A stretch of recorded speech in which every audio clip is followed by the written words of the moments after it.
Good evening. I will call the meeting to order at this time. And I'll ask Mayor Pro Tem Scott if he will lead us in the invocation. And after the invocation, I will ask you to please remain standing for the Pledge of Allegiance. Let us pray. Gracious Heavenly Father, Lord, we come to you tonight to do business for the community, Lord, that we live in and serve in. We ask you to continue to bless us and keep us safe, Lord, our citizens, Lord, our visitors, and those that are ill and injured, Lord. Pray that you provide protection for us through this proposed storm that we're faced with and this cold temperatures, and those that are less fortunate. Lord, we ask all this in Christ's name. Amen. Amen. I pledge allegiance to the flag of the United States of America and to the republic for which it stands, one nation, under God, indivisible, with liberty and justice for all.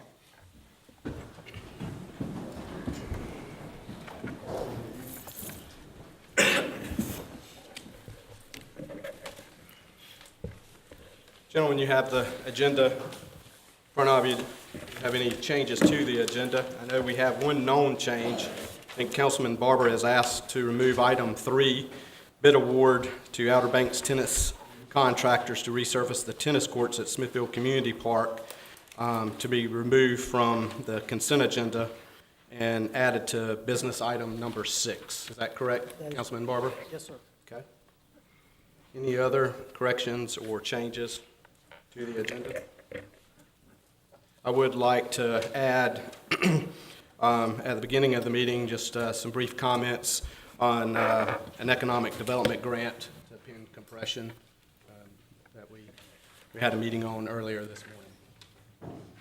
Where are we going with that? Right after the first item.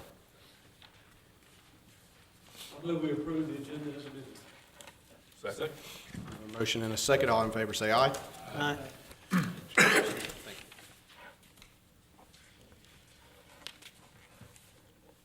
you. So many of you have heard me say from time to time that great things are happening in Smithfield and that there are also some great things in the works.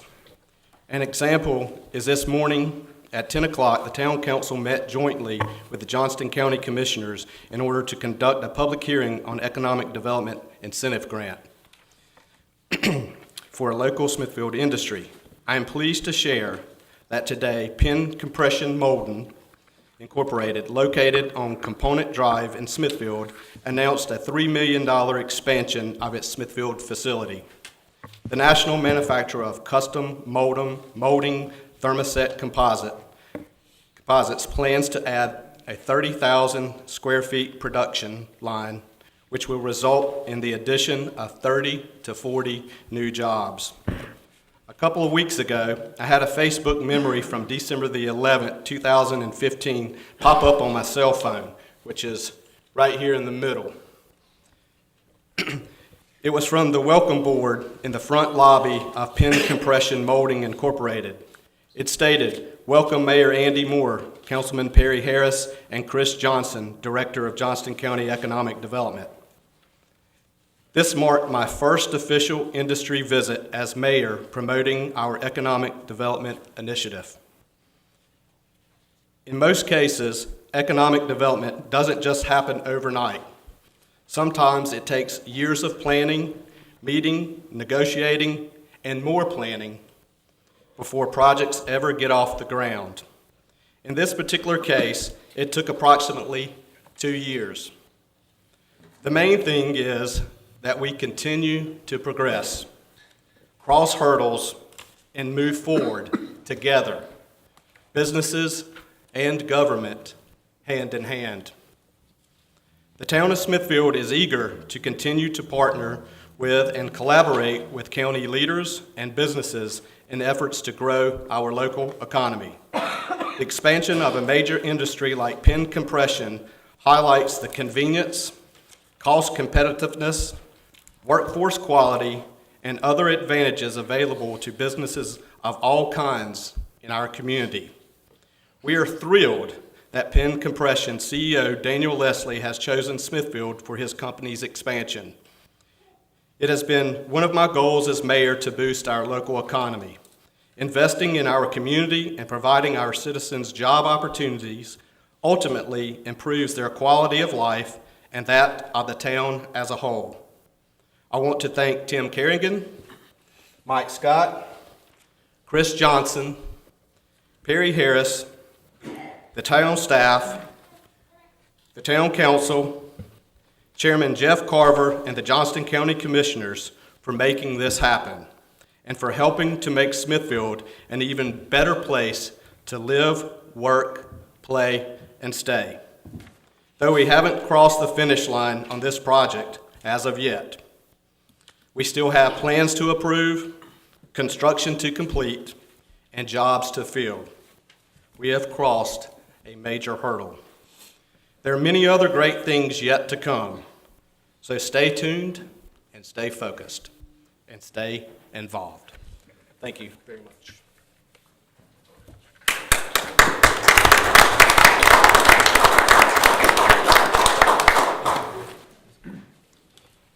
Our first presentation this evening is recognition of Police Officer Ricky Parker for obtaining the Advanced Law Enforcement Certification from the North Carolina Education Training Standards Commission.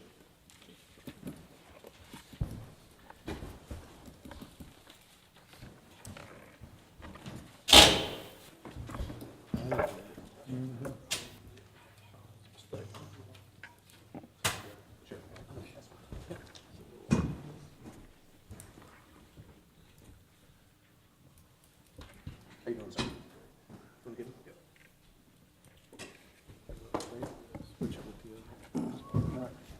Tonight, we want to recognize Officer Ricky Parker for receiving his Advanced Law Enforcement Certification through the state of North Carolina. Basically, this award is a prestigious award awarded to law enforcement. It's a combination of years of service, many hundreds of hours of training, and plus it has to go before a review board to get approval, and once that takes place, then the certificate is signed off on.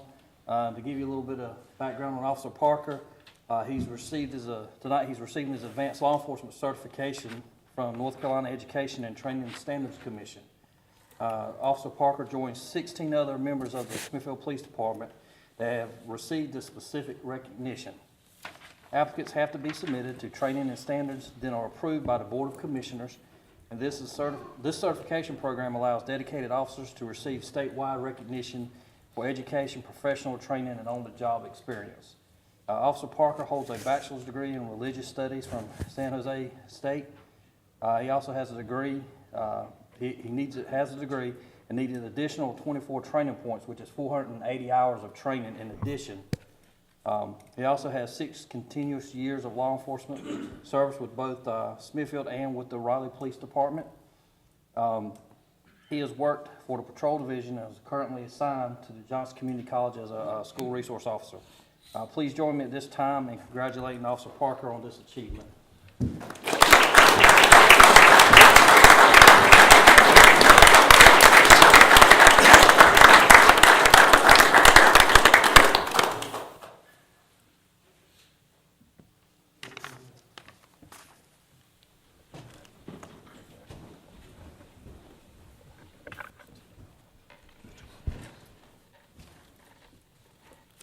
The next presentation is recognition of Police Officer Joey Wheeler for obtaining the Advanced Law Enforcement Certification from the North Carolina Education Training Standards Commission. Captain Rick.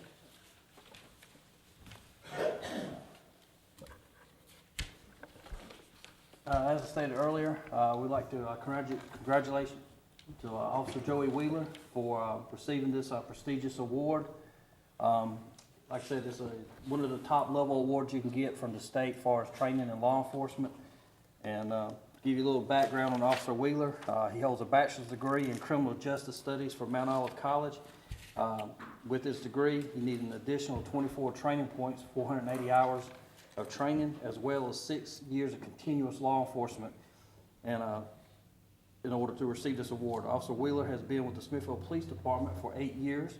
He's worked in the Patrol Division and is currently assigned to Support Services Division. And please join me at this time in thanking Officer Wheeler for congratulations on this award.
Great job.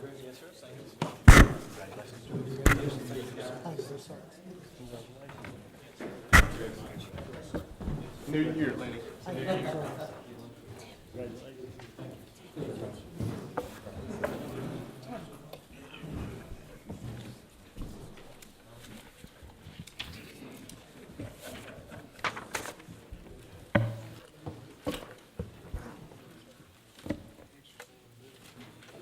Okay, we do have a couple of public hearings this evening. If there's anyone in the audience that would like to speak this evening for or against, please stand at this time and be sworn in by our clerk.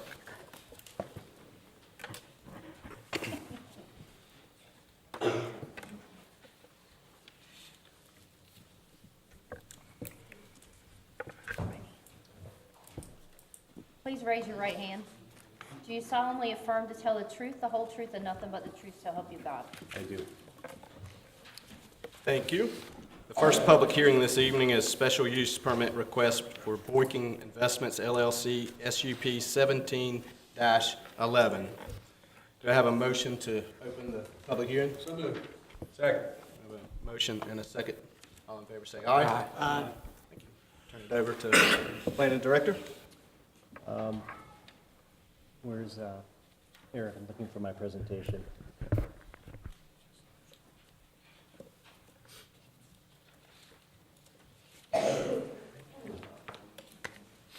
Nope, that's not it.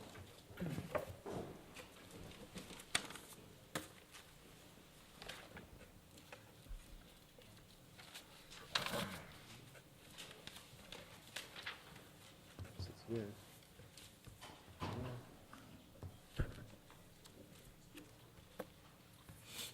Well, I guess I can begin without a presentation.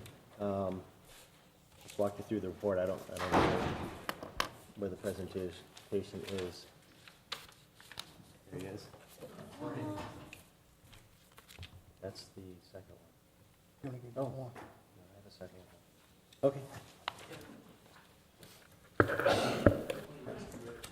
Yeah, thank you.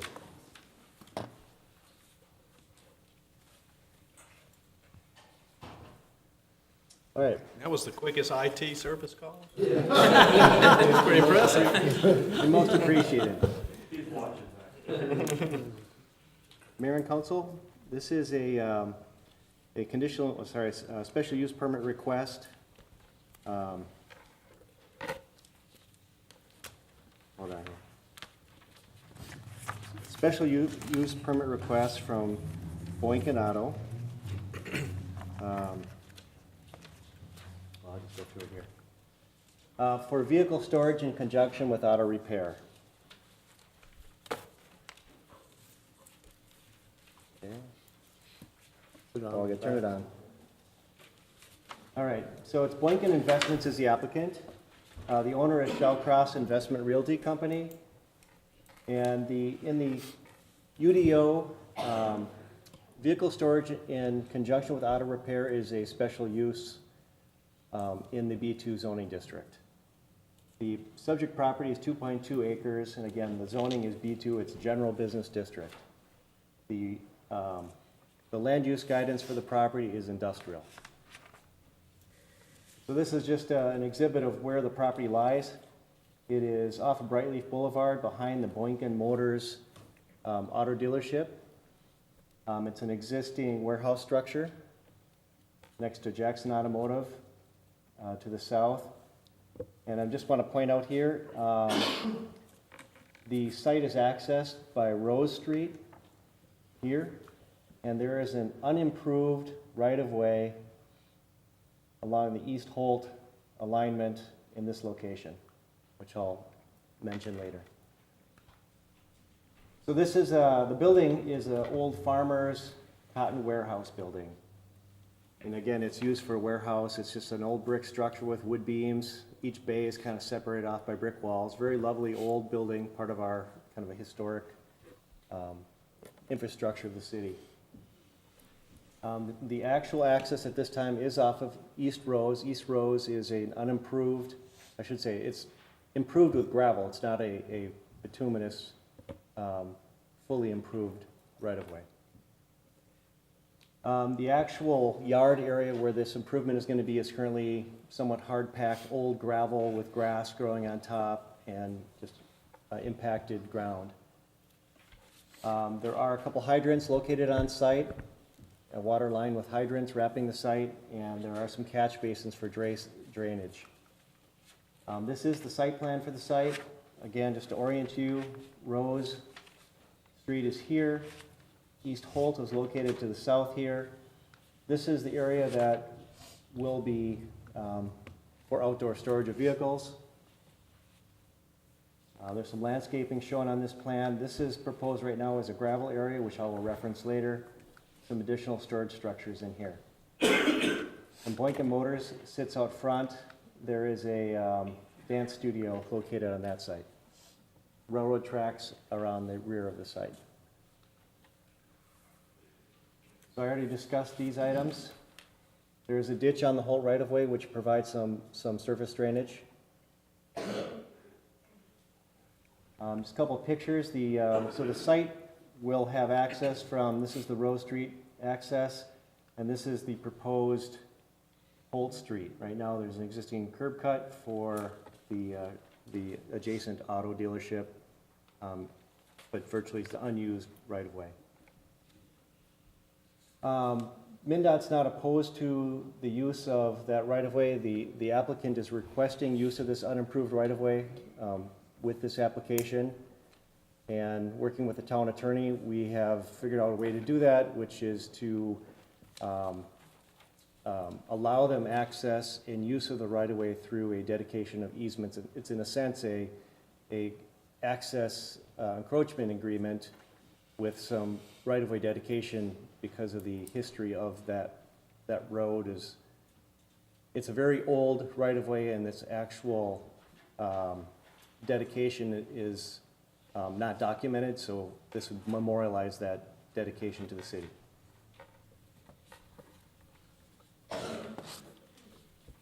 And I wanted to point out one other thing. Our UDO requires that any driveways in a right-of-way are required to be paved. So right now the applicant is proposing a gravel access through that way, but the UDO is actually saying it has to be paved.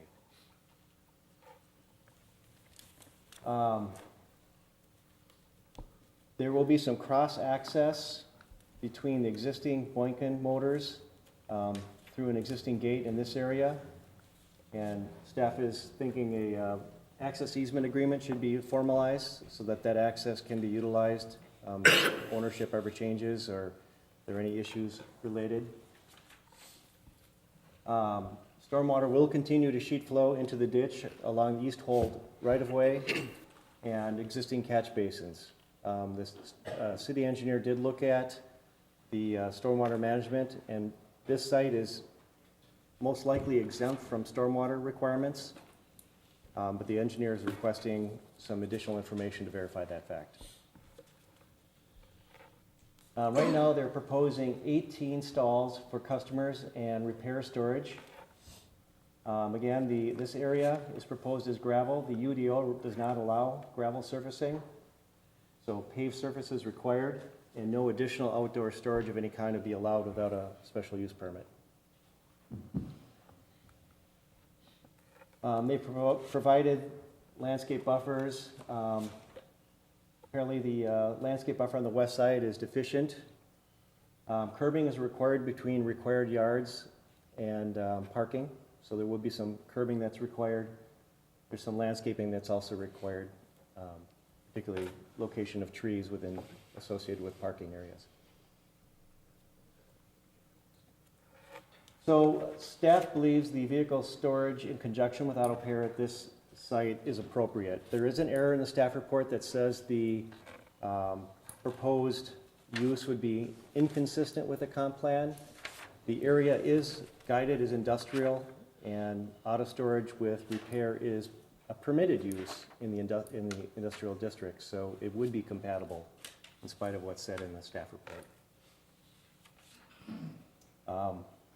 The surrounding uses would not be in conflict. There's no residential properties nearby. As proposed, with the changes shown and discussed in the report, you will be complying with the UDO.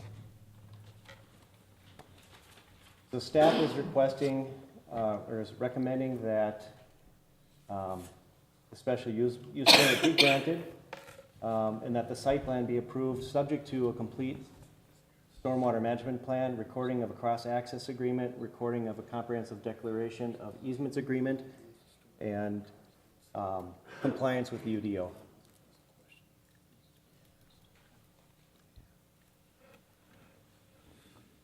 Any questions?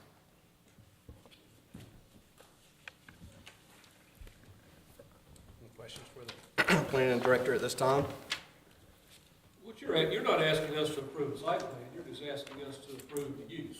The use, correct, but site plan approval will follow, and those items should be, they're not required of a straight site plan approval, so I just wanted to mention that.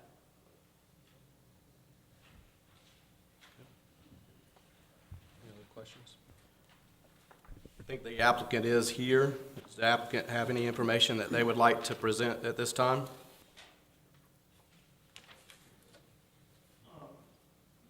And if so, if you will, please come to the front.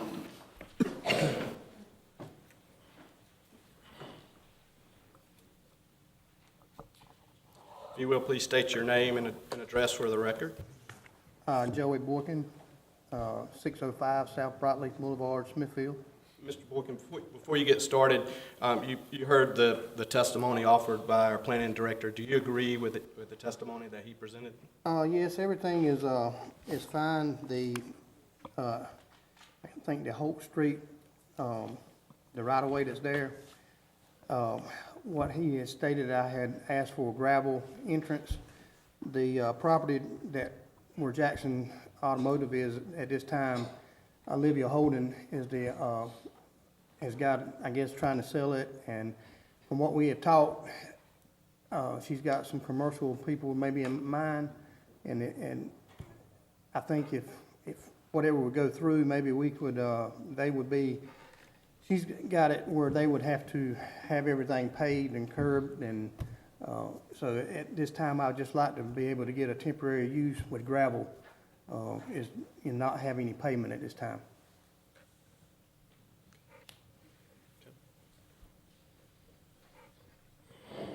Any questions? Anybody else on the council? I think that's a reasonable request, because otherwise you're gonna pave somebody else's land, Right. and then other people are gonna start using it Correct. in their future, Yeah. at your cost. And we had talked about several different ways, and, closing it or different options.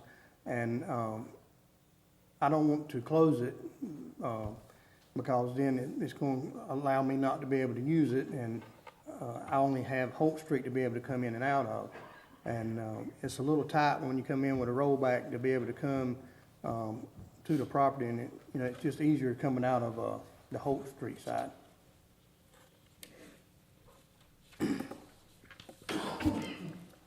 Mr. Boykin, the site plan, excuse me, that he put up there had the structures and then the lot. Are you guys utilizing those buildings as well? I'm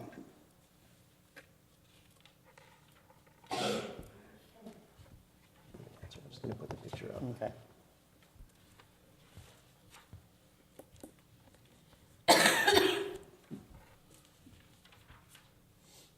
The building,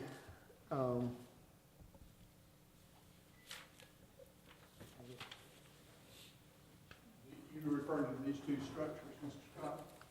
Well, it's all them buildings. I thought it was the bigger one there. I wasn't sure. I'm just curious. okay, this is going to be right behind the actual car dealership. This would be where we used to recon our vehicles, get them ready, dent work, interior seat guys come and get everything ready to go, either retail lot, or, if I'm getting them ready to take to the auction, this is where this will be held at. This is gonna be used for storage, tires, bed liners, accessories, stuff that we need for the car lot. These three on the end are gonna be, warehouse storage that I'm going to, rent out, as well as the, two buildings in the back. I have some people that have already shared some interest, for, just being able to, for storage. This is your car lot, right, just ahead of that. Will y'all have it where you can access it through there, and you might can Yes, avoid yes, that whole sir. street, or? When I come there in 2000, we had some problems with people stealing and stuff, so we put a fence up to keep from the backside. And at that time, I put a gate because that easement that we're talking about, or the right-of-way that goes in there, at that time, it was all gravel. And the property owners said they didn't care, use it, it's a right-of-way, so use it. So we would come in, and we already have a little gate that is right in here, and we would come out when we bring our cars in. And since then, there's been some different people renting the property or different things, and we just kind of put it to a stop, and it kind of, the right-of-way kind of just started growing up with grass and different ways. Thank you. Yes, sir. Quite a lot of questions. I read the information. My question is, so are you going to be doing something different now on your property than you did before? On my property? On the new property that you're putting in, you're going to be doing some stuff. Are you doing something different than you're doing now? You said you're bringing in equipment, you're bringing in some wrecked cars or whatever. No. It's just when we get our vehicles ready to retail or take to the auction, there's, burns in the seat. We have PDR dent guy, they come by and remove. We already used that property back there for it, anyway. They just have a place to be able to work. Actually, we will be having our employees parking. That's the spots that we got designed, and then a few, we'll have cars waiting to go in for the guys when they come in to work. So just try to have an organization where we know what's going, so when the people come, they'll be able to come right in. If it's needs to go inside the building so they can take care of it, that's, what I'm trying to do.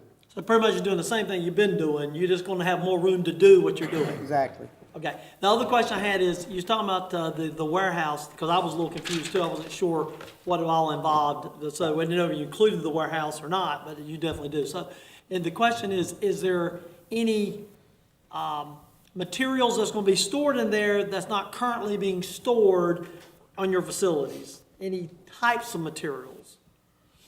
I don't think so. Okay. I don't think that I'm gonna have anything, if you would look in that warehouse now, that I'm gonna have anything different than what's in there. Okay. You just want more room to do what you're doing. I do. I understand. Thank you, sir. Yes, sir. So, Mr. Boykin, the outdoor storage of vehicles, which is proposed in the special use, these vehicles, I know you mentioned seat repair and so forth, but are they going to be operational? Are we talking about cars that will be sitting here for any amount of time needing repairs? Will they be drivable and ready for highway use and so forth?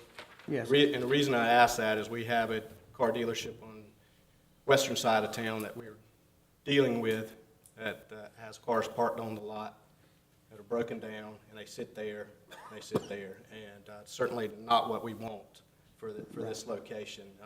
So these vehicles will be drivable, except for any minor repairs that you have to do in order to get them ready for your lot. Is that correct? That's correct. Yes, sir. Thank you. Any other questions from council at this time? If not, is there anyone in the audience that's been properly sworn that would like to come speak on this matter? Mr. Mayor, if I could add Sure. a couple clarifications. One, the gravel drive that we have been discussing that comes in on Holt Street, that is an existing gravel drive that's been there for quite some time. And so what Mr. Boykin really intends to do is just kind of upgrade that road and fill in the potholes and make it so it's usable as is. The other thing that we would like to ask from a technical point of view, the comments that planning staff have, we have no problem with it there. In the recommendations that were presented to you, it was asked for a comprehensive stormwater management plan for the property.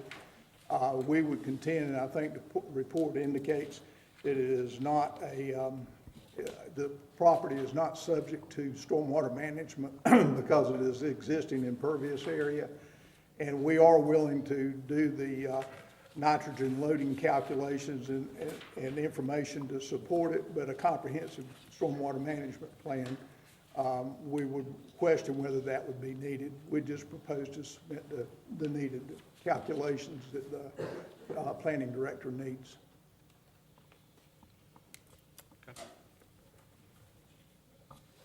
Okay. Mr. Boykin, I just want to ask one question. I have a business down Broadden Road, and I pass there, the old AG's truck stop, if you know what I'm talking about. And I see that he's always had a good operation. Whenever I've been drove by there, there's not any trash, it's good stuff, you know. I just assume, basically, you're gonna detail and fix up cars that you buy to sell, to either sell, resell, retail, or to take back to the auction, like you say, and Yes, sir. just fix them up, bed liners. Yes, sir. Gotcha. How many cars do you think you'll have there at any one given time?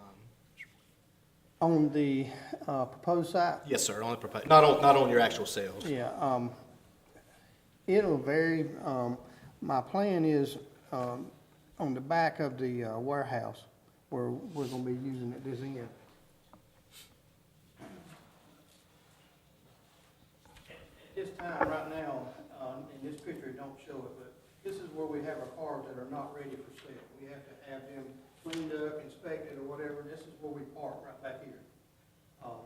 What I'm going to do is, in this section, it's like an add-on that was there, and I'm gonna replace the metal right here on this end. They used to have a furniture, they made furniture there, so they had some fans that were there to dry out the wood. I'm going to take and put a roll-up door here, take those fans out, and I'm hoping to be able to park my cars that are waiting to go in here, in this place where there'll be, I'm gonna have security cameras and, stuff, so I won't have to worry about vandalism and stuff parked back in the back. When I do that, that'll open me up to be able to use more parking for my cars for sale.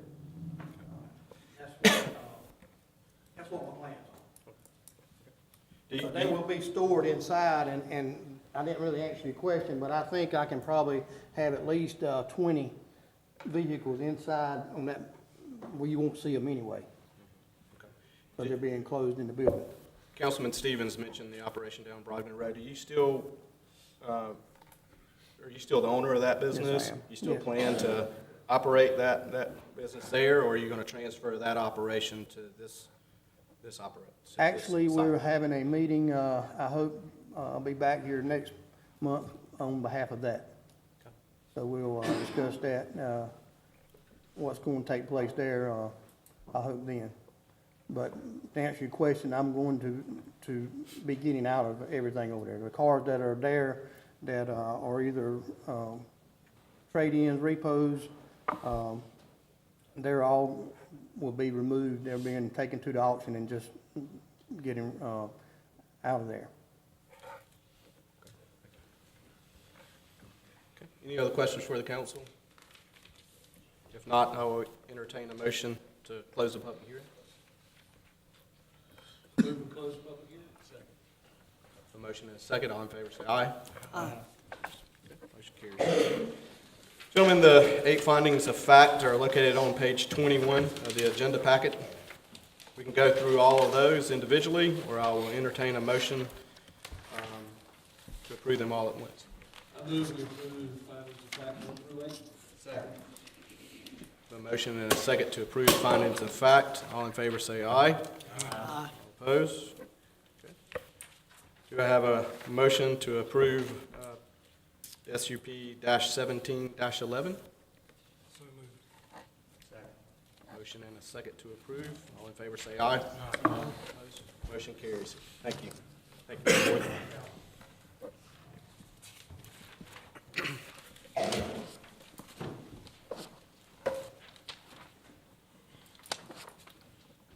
Our next public hearing is ordinance text amendments to the Unified Development Ordinance, UDO ZA-17-05, Town of Smithfield. I have a motion to open the public hearing. So moved. Second. Motion and a second. All in favor say aye.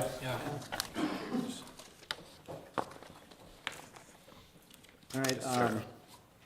Mayor and council, this is a request by staff to amend the UDO to allow for administrative approval of site plans. This text amendment would take the UDO back to how it was prior to the revisions made last year. So it's a return back to what we were doing in the past. The purpose of this would be to save time and costs and make the UDO more development-friendly. It'll simplify the review process, and which is allowed by state statute. It'll allow for opportunities for an express review of existing development expansions. It'll reduce the council's workload and reduce paperwork for staff and applicants. Right now, with any site plan review, there would be a technical review committee, which involves engineering, county folks, anybody whose jurisdiction it would apply to, fire chief, utilities, and the like. So through that process, it's going to be a thorough review, and we will review it against the UDO. And we think it's the appropriate path to go. So staff is recommending the ordinance amendment as proposed. Do you have any questions? Any questions for Stephen? I'm not so sure that we discussed this at the UDO meetings, and I don't really understand how this got by us, because I thought we talked about, we don't need to be involved in site plan approval or minor subdivision, so I don't really know what happened there. I thought we discussed that very issue, it just, I don't know if it didn't get changed or what. It's not a question, it's just a comment. Okay. Any other questions, council? Just one statement I'd like to make, and I know you guys are working hard and getting everything figured out. You're getting on board, learning the town. In the past, we've had some problems with things not being customer friendly from our business's perspective, and I would just ask that, we continue to focus on helping people clear the path to do their goals versus putting roadblocks before them. And I know a lot of times the council gets concerns, a lot of it's angry concerns for simple things, and I just hope that you guys would continue to carry that torch and be a positive light in helping the citizens and the community by encouraging growth and development through businesses, and I'm sure that's the plan, but I just would like to state that for the record. I think this is a step in the right direction. Thanks, sir. Anyone in the audience has any comments regarding this? I move to close the public hearing. I have a motion to close the public hearing. I have a second. Second. All in favor say aye. Public hearing is now closed. I move we approve the request. Second. I have a motion and a second to approve the text amendment. All in favor say aye. Motion carries. Thank you, sir. This time we come to the point in the meeting for citizens' comments. If there's anyone in the audience that would like to speak, please come forward at this time.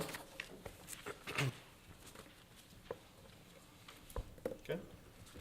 Seeing none, gentlemen, we will move to the consent agenda. Do we have a motion to approve the consent agenda as amended? Mayor, I make a motion, we approve the consent agenda as amended. Second. A motion and a second to approve the consent agenda. All in favor say aye. Aye. Opposed? Thank you. We'll move to our business items.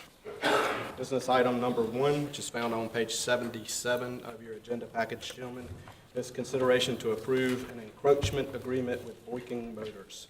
Turn it over at this time to our planning director. Thank you, Mr. Mayor and Council. So this was discussed briefly in the previous presentation. Lincoln Motors wants to utilize the unimproved right-of-way. It's a right-of-way that's not open. Unlike Rose Street is an open street, this one has never been formally opened.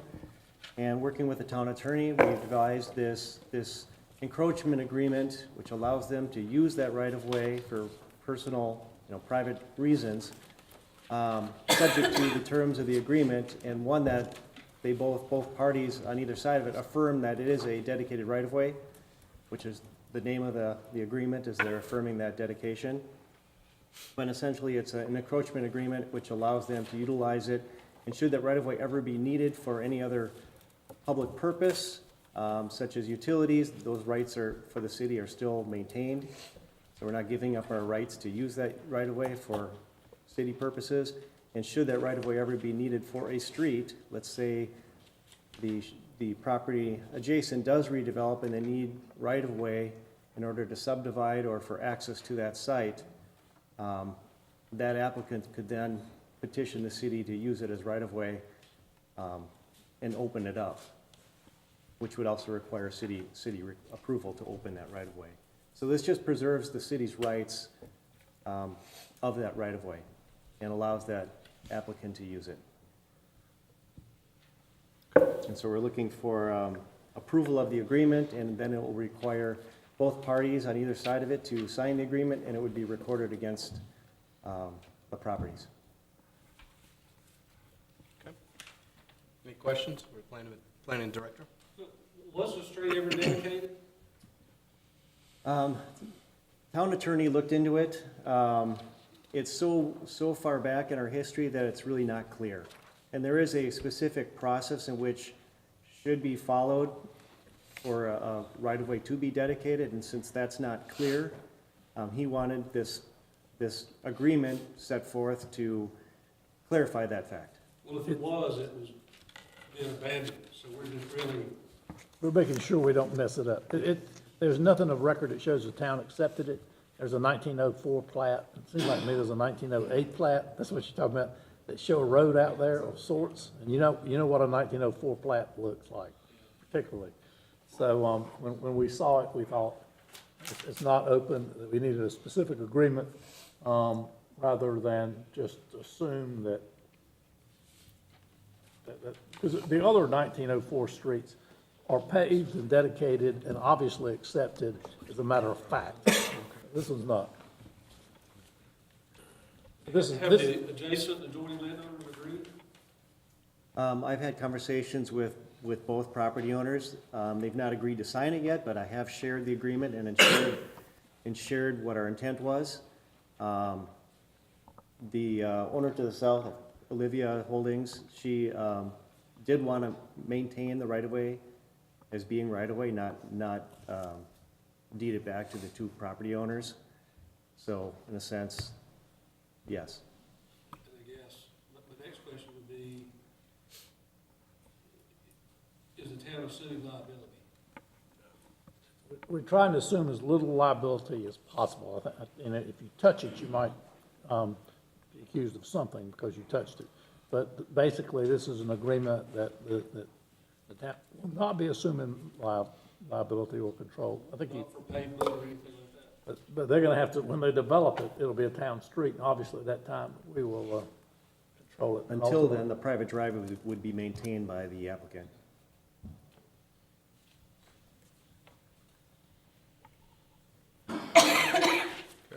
So we were trying to do it, Mr. Ashley, in the alternative, so that they had some immediate relief, but there was a clear long-term plan and dedication, so that this street would eventually be developed when we get a developer out there, so that the town doesn't have to do it. It's expensive.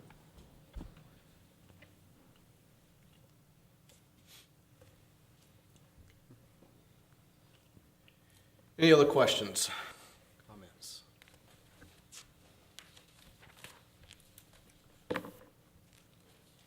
If not, what pleasure of the board?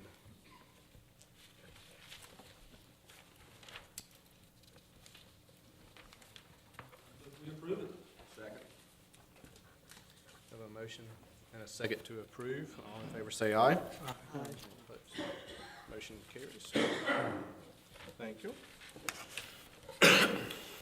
And the next item, business item, is consideration and approval to enter into a contract with Jewel Engineering to prepare the Stormwater Program Action Plan. Is that you as well? Yes, Mr. Mayor and Council.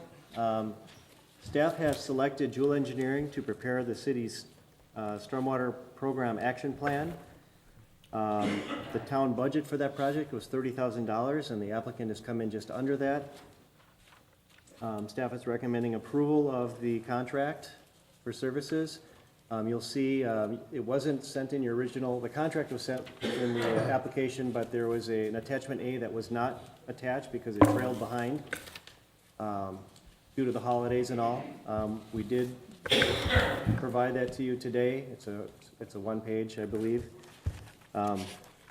Pretty straightforward, just talks about the public process, public hearing process, and citizen engagement. And then the budget, as I said, they came in just under the budgeted amount.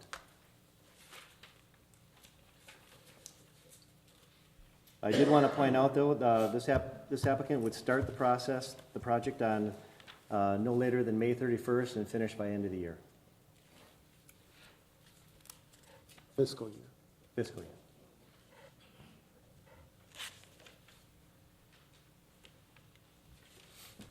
Any questions, comments, council? This time? Have a motion to approve?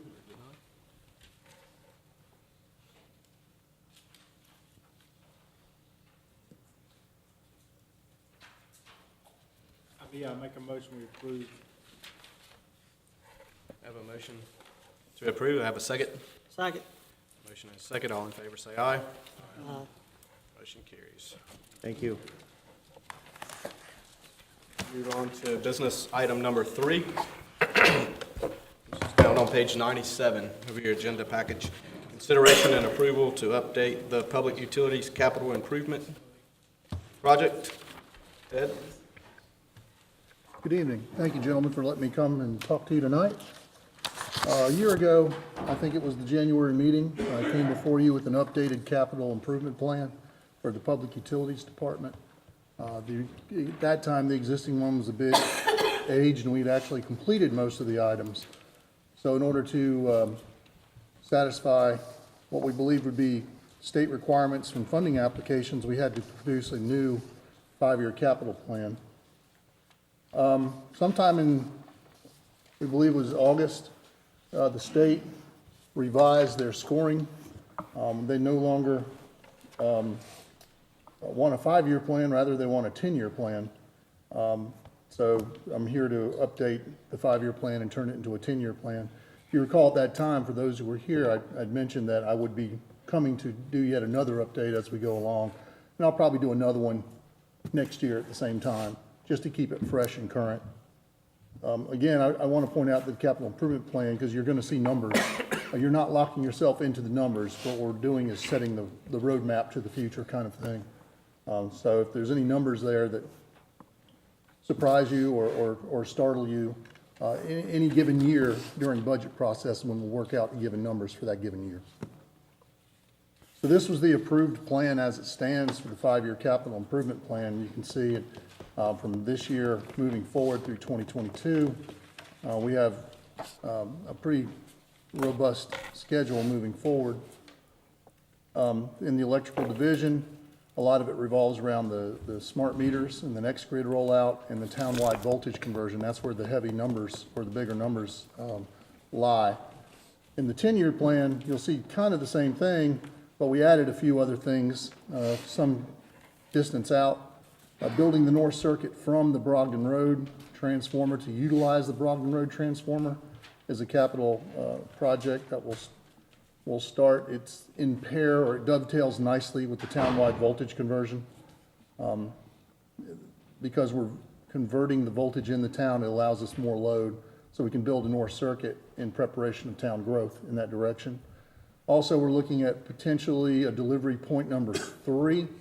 And the reason we're looking at number 3 is because number 1 is rather aged and is in constant need of repair. It's also the older style voltage.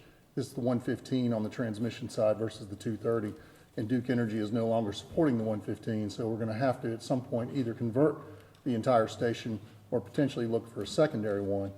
And it's really more exploratory than it is definitive.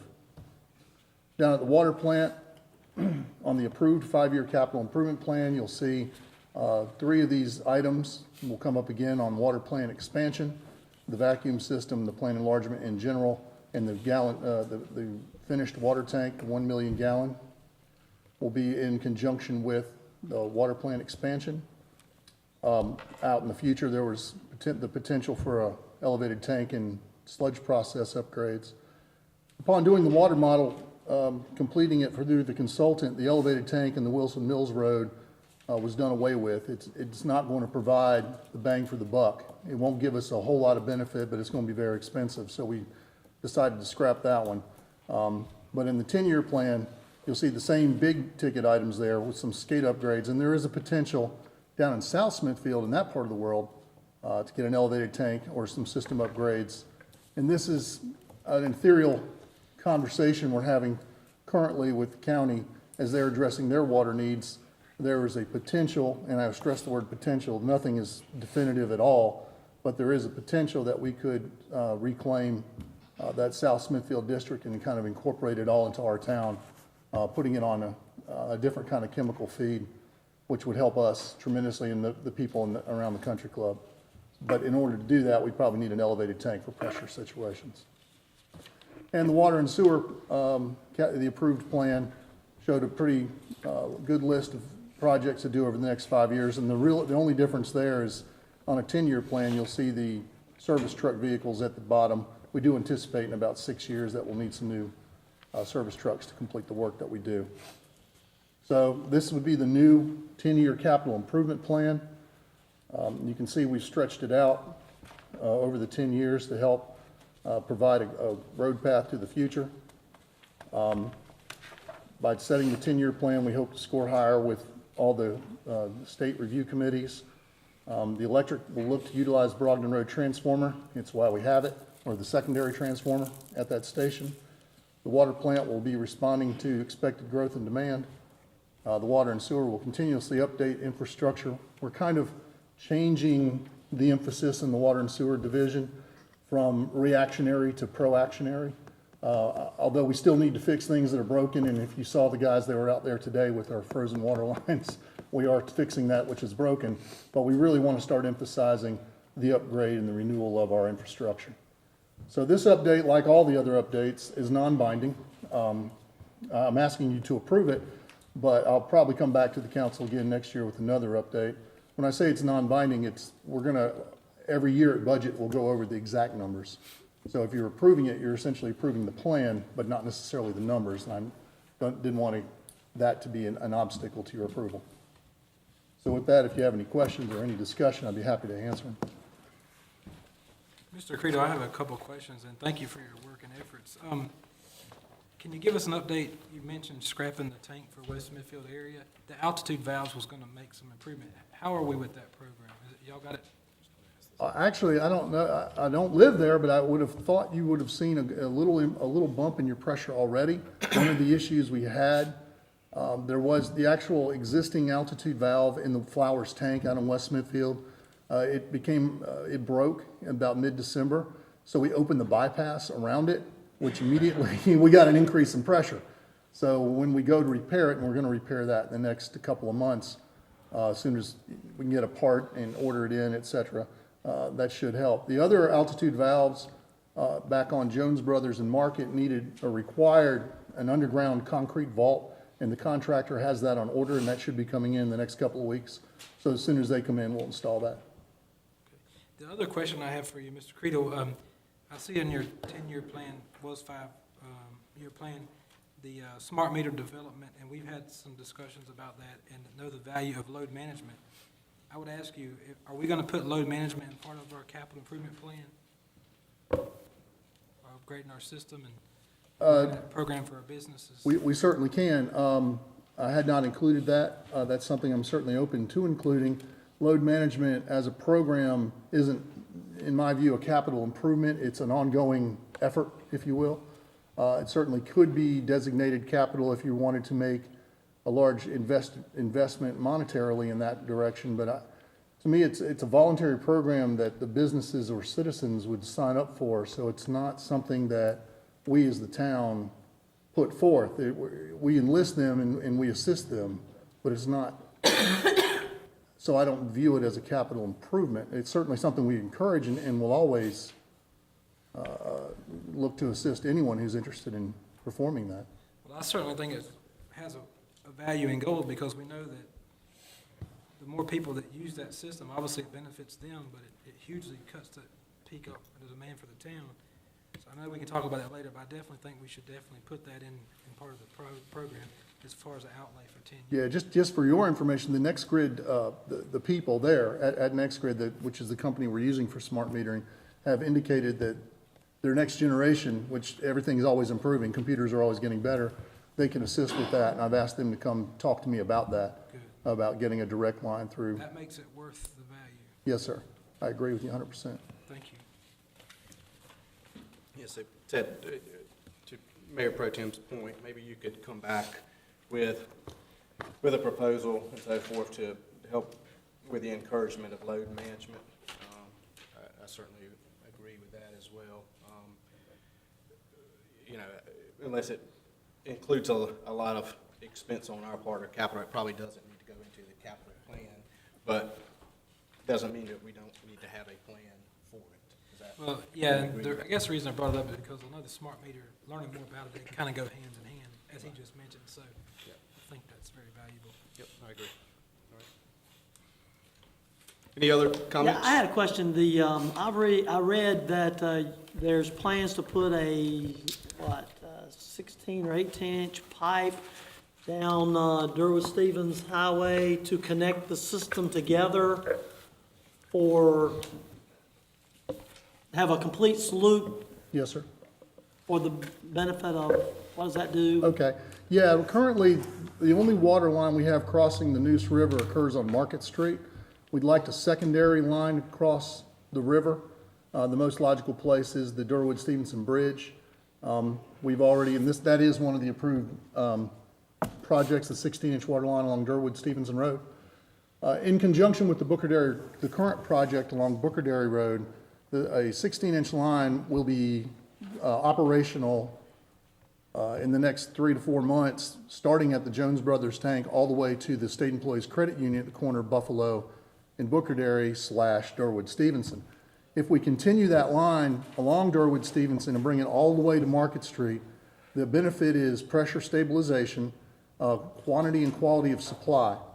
The quantity of supply, where when the county pulls, when they demand water from us, they only pull in 2 spots. One of them is on US 70 out by the airport. The other is along Buffalo Road by the church, almost by US 70 highway. When they pull out by the airport, all the water in West Smithfield really tends to go to the airport. And we haven't got a whole lot of complaints, but the day is not far off where I'm not getting enough pressure, I'm not getting enough supply. If we get any kind of industry to move in there or a big commercial industry, we'd probably have trouble meeting their needs. By adding that second line across the river, when you loop a system in, like any system, you're going to get a stable supply and a stable pressure. The quality of water would also improve.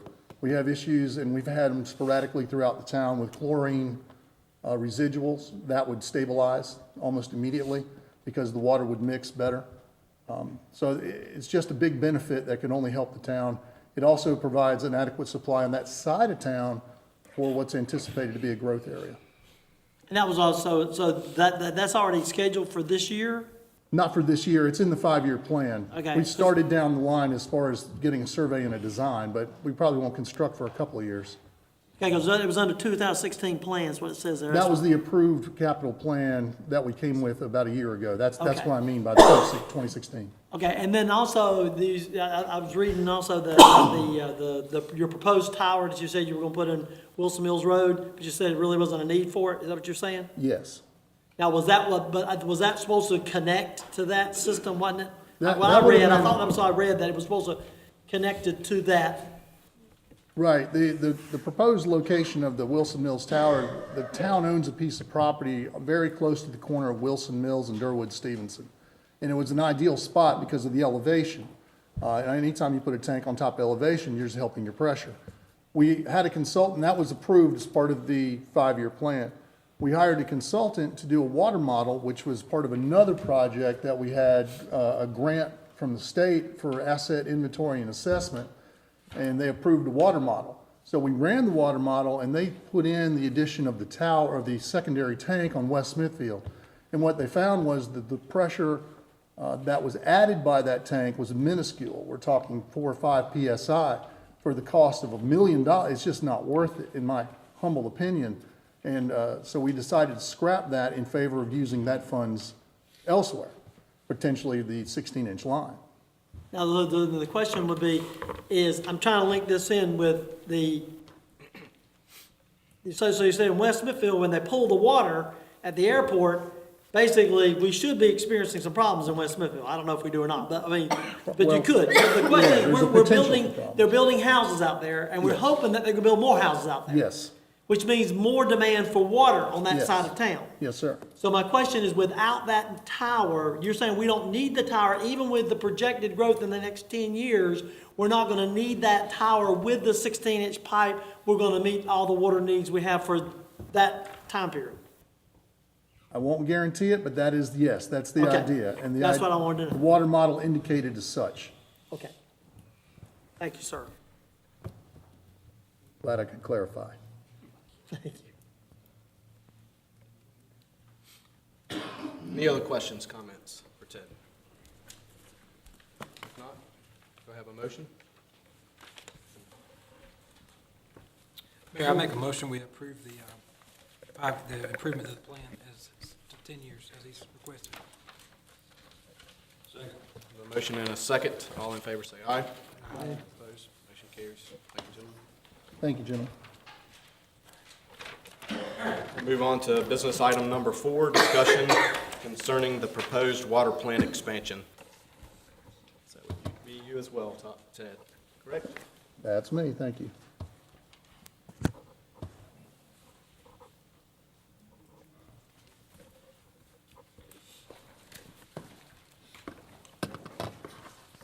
All right, again, thank you for letting me come before you tonight and speak to you. The purpose of this presentation is to inform the council of the overall plan that we're moving forward with in the Public Utilities Department. The plan is to expand the water plant. I'm not asking for any action to be taken this evening. I'm only letting you and the public in on what the plan is currently.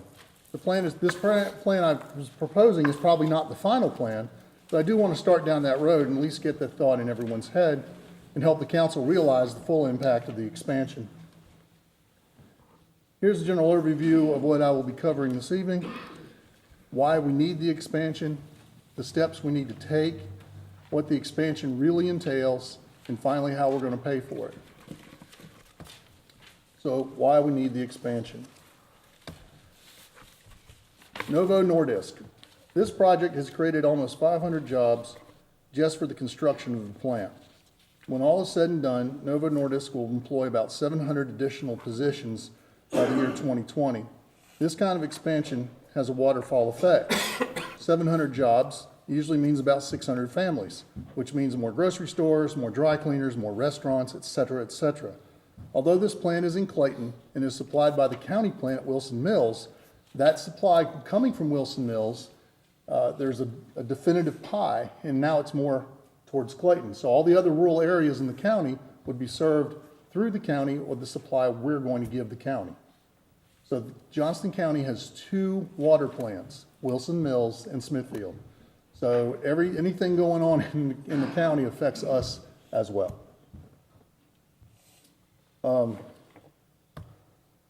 Why else we need the expansion? Wake County. The capital county has seen unprecedented growth over the last 15 years, and there appears to be little end in sight. Even during that period known as the Great Recession from 2007 to 2009, Wake County realized net growth. Such growth in neighboring counties does one thing to the real estate: it goes up. This makes neighboring counties such as Johnson much more attractive to new home builders and new home buyers. And this graph was taken from 2015. You can see for large counties, Wake County was still experiencing the second largest growth in the country. Mecklenburg is also right behind it. So North Carolina is becoming a very attractive place, and it should be. We're all very proud of it. Johnson County, or JOCO growth in general. The economic climate and the proximity to Wake County and the flourishing industrial expansion in Johnston County has resulted in historic growth in the Clayton area. Johnston County Utilities, their own water models predict a water shortage within the next 5 years on what they can supply. Recently, the town revised its own agreement with the county to nearly double our sale of water to our single largest customer, which is the county itself. So for these reasons and the anticipated growth in Smithfield, the water plant needs to expand to meet the growing demand and be ahead of the curve on the demand needs of the town. We certainly would rather be ahead of the curve than behind it. Thankfully, the original design of the plan does allow for expansion. So the steps we need to take. First, we must notify the state, North Carolina Department of Environmental Quality, of our intent. We met with the state in the fall of 2016 to inform them of our intent. Had we not taken that step, we would not be allowed, we would be left without available allocation. As I mentioned, there's a definitive pie that you're allowed to take from the Neuse River. It's set by state statute. The county had already gone to them and said, our little plant in Wilson Mills is struggling, our models show we're going to need it, we want to take more and more and more. The state, without us stepping in there, would have said, take all you can up to the limit. That would have left us with up a creek without a paddle and no way to take any water out of the river. So any expansion in Smithfield would have been hampered by our own water supply. So we took that step in fall of 2016. Then we must seek to withdraw more water from the river. We have a permit. The only real permit the water plant has is a withdrawal permit. We're only allowed to take water out of the river, and at this point it sits at 6.2 million gallons per day. We met again in the summer of 2017 to notify the state that we are seeking more water in withdrawal, and that's currently in process and has been submitted to the state. We must submit funding application. I think the council approved in September the resolution that supported the funding application that went in. That was submitted on September 30th of 2017. After that will be to design the expansion. We'll need to send out an RFQ and select a firm for design. The RFQ will be sent out probably at the end of this month or the beginning of February, with the selection in February and with the hopeful council approval of the selection in March of 2018. We'll need to obtain approval from the NCDEQ. This is the moment that we will be locked in to fund. Once we get the funding approval, we'll be all in no matter what we do. That's still a few months away, and that's why I wanted to come tonight and start talking about this and get this all in your minds, and so you can think about it and talk to your constituents. We anticipate this to be a March, April, May timeframe. We're going to have to bid the project and build it. Bidding is probably a 2-month process, and the construction will be anywhere from 18 to 24 months. Obviously, we're going to have to pay the outstanding debt. We have applied for grant funding, but typically we won't get 100% grant funding. There will be a loan involved. Right now, we're looking at pretty low interest loans at the state revolving fund, but this is all a process and will play out as we go. They're typically 20-year loans when we're talking about SRF loans. Then we're going to say, what does expansion really entail? State law says we must have 1/2 of our permitted capacity in storage, which is why we have a 1 million gallon tank on the plant site and the elevated storage tanks around town. We currently do have 3 million gallons of storage tank. We're going to need 4.2 when it's all said and done. State law says we must have 2 days of reserve. So our reservoir down by the river will need to expand. Our current reservoir is designed for 12 million gallons, and our expanded reservoir will have to be designed for 16. Construction is lengthy. It'll be between 18 and 24 months once we get going. Even if we get funding and approval, we probably won't start till the end of 2019 or 2020. For safety reasons, we must close the site. This means a relocation of the greenway and the closing of the streets. More on that in a minute. The plant building is going to get larger. If you've driven by, we're going to have physically expand so we can get more water and process. We'll need more filters, more chemicals, etc. Systems will have to be modernized. Some of this 1970 technology was wonderful for 1970, but it's 2018 already. So some of the injection systems, for example, will have to be brought into a more modern standard. Construction will probably be phased to help lessen the impact financially on the town or the project. So let's visualize what this really means. These are the current conditions. Please note the red circle is the 1 million gallon storage tank. The purple circle is our sludge tank, which is where all the particulates that we take out of the water settle to the bottom, and we put it in the sludge tank. The red box is the actual plant. The green line is Hospital Road and 2nd Street. Please note the building, the secondary sludge. Okay. Please note the building expansion will consume the grassy area north of the existing structure. The secondary sludge basin, which will have to have another one, will edge out into the current roadway, and the new above-ground storage tank will be constructed on the site, which was originally specified in the 1970 drawings. To facilitate this construction, please note how 2nd Street will have to be closed and Hospital Road and literally cut off. Now for a wider perspective. Please note the greenway. The view of Johnson County tax map is inserted to explain why we cannot merely extend Duke east. The property line and Duke Energy power easement does not provide enough room to expand eastward and then maintain slopes. Obviously, going west into the river is out of the question. This leaves only the north-south expansion. The FEMA floodplain. The flood insurance map shows the existing wetland areas. This view shows the limitation of going northward. The diagonal lines are off limits to new construction. Limited southward expansion is allowed along with limited eastward expansion. So we need to expand the reservoir to meet state requirements. We cannot go west into the river, and we cannot go north. We can only go south and east, leaving us kind of an odd option, although it will work. Please note the expansion across the existing greenway. This expansion, along with the safety of the active construction site, means the relocation of the greenway. The next 3 slides will show 3 options to possibly relocate the greenway. Again, they're merely options. We'll probably come up with a much better plan. Smarter minds than I will come up with something better. But we suggest using Talton Park. Also note with the road closed, traffic down 2nd Street and Hospital Road will be very minimal. Here you can see a relocated greenway that will go in and around Talton Park.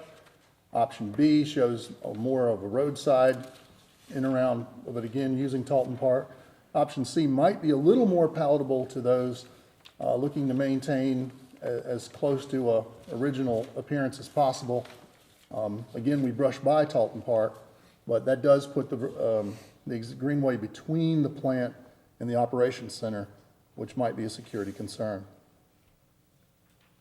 But again, these are only options, and we're only talking right now. I just want to get everyone thinking along these terms. How do we pay for it? In order to pay for it, we need to know how much expansion is going to cost. Preliminary consultant estimates put the cost over $15 million. And there's the list, and there's the price tag. Admittedly, a pretty large price tag. So how can we reduce the cost? The recently ratified agreement with the county calls for payment from the county to the town of about the area of $3.2 million over the next 2 years. Also, please remember that the rate study performed by the Wooten Company and mentioned in the capital improvement plan included capital expenditures of a new storage tank, a clear track vacuum system, and together these projects already accounted for in the rate hike and may be removed from the list you just saw. This will save around $2 million of that. So now the new price tag puts us just over 10 million. 10 million is still a high price to pay for a small town, so what else may be done? Well, we can do without. We can remove certain items from the list. I would caution against too much of this. The cost of constructing piecemeal is always greater than getting the whole deal as a package. The project may be phased to spread the cost over multiple years. The caveat here is we cannot wait too long, as the need for water will be sooner rather than later. Perhaps a better way to phase is to begin sooner, so we contract the price as smaller once we bid the project out. Whatever the final price tag, how will we pay for it? I have no intention of raising rates to cover this cost. Rates are adjusted for operational costs, not capital costs. And when capital costs rise to, and when operational costs rise to a point where the need is warranted, then we'll talk about rate hikes. We've already submitted the applications to the state funding agencies. Depending on how the project ends up getting scored, we may be eligible for a wide range of grants of varying degrees. Otherwise, we certainly can supply through the state revolving fund and the Clean Water State Revolving Fund. And the last update showed the 20-year loans are being granted at just over 2%. So in summary, we believe the expansion is warranted based on demand, not only here in the town, which is anticipated, but we know is existing in the county. It does involve more than just the plant, because we're going to have to deal with streets and greenways. It will be a lengthy process. It will be expensive. And in the end, we will have a modern facility that will produce water for the next 40 to 50 years. 1970 to 2020 is roughly 50 years. I don't see why 2020 to 2070 wouldn't be a realistic goal. So again, I'm not asking for action this evening, just to get this going in your heads. Please talk. I'm willing to open any kind of suggestions you may have, or different kind of perspectives. So if you have any questions, I'll be happy to talk to you about it.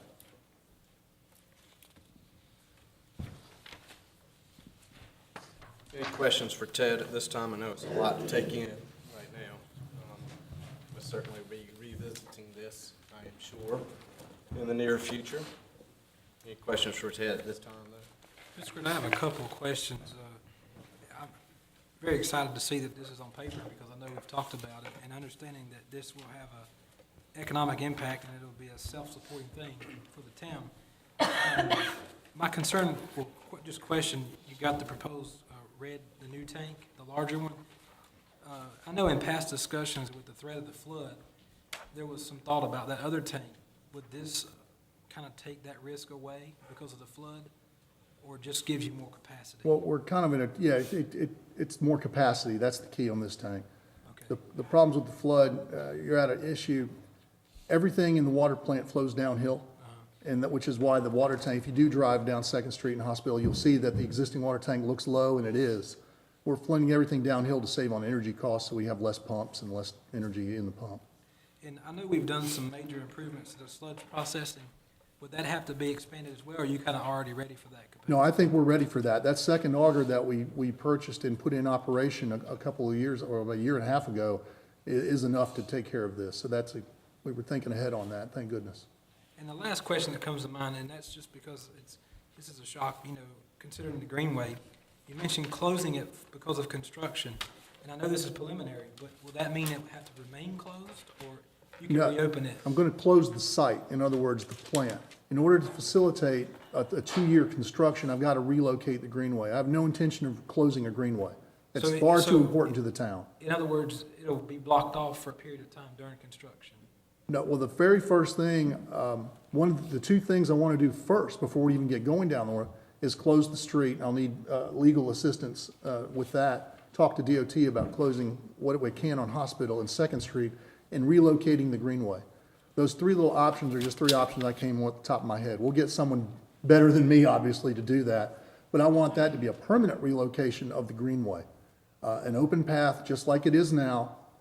Just keep the towns, I want everyone using the Greenway, because it is a wonderful asset that Parks and Rec has for us. And I don't want to deprive anyone of that at all. So let me go back to the picture that you had with the Greenway proposal around Taunton Park. It kind of gives you a bypass, so to speak. So I guess my question would be, you reroute it, Yes. would you later, after construction's done, open the other section back? No, after construction's done, if you see where the reservoir expands to, that'll be permanent. Okay. So I can't reopen it once it's done. So this is a permanent rerouting and/or relocation of the Greenway. So Ted, outside of the blue box there, is that town property in between the blue box and the water Yes, treatment plant? yes.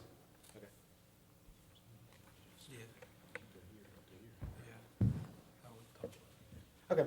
Okay. The last question I had, Mr. Credo, and I think this would kind of go to our manager, but obviously, working with Dana, and you guys work hard with the Wooten Company and other contractors about the loans, and there's a lot of funds out there, and I know the town's got other projects where we applied for grants. Would it be beneficial for us to plan to hire a grant writer that could facilitate that for us, take some of that off of you guys?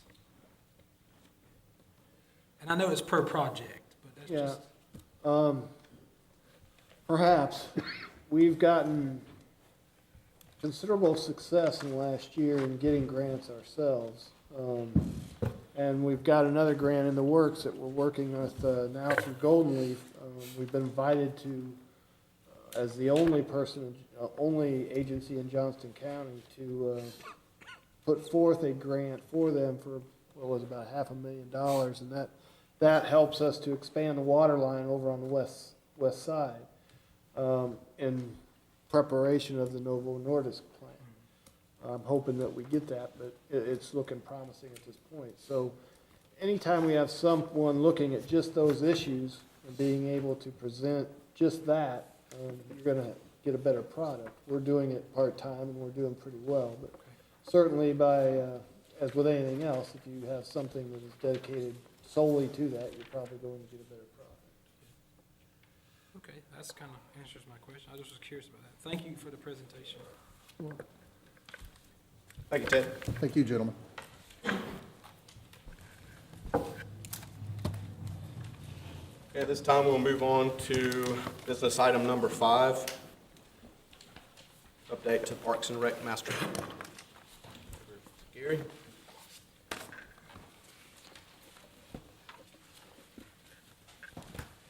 Yes, Mayor, Council, in September of 2016, the council approved for us to update our master plan and to enter into an agreement with Recreation Resource Services to update the plan. It should be updated every 5 years. The last update was in 2009, and a master plan is designed to help guide and offer suggestions to existing facilities and also for future growth. So with us tonight is Pete Armstrong. He's the Director of Recreation Resource Services to present our master plan. And after the master plan is presented and discussed and questions are answered, we'd like to ask the council to approve and adopt the master plan for the Parks and Recreation Department in the town.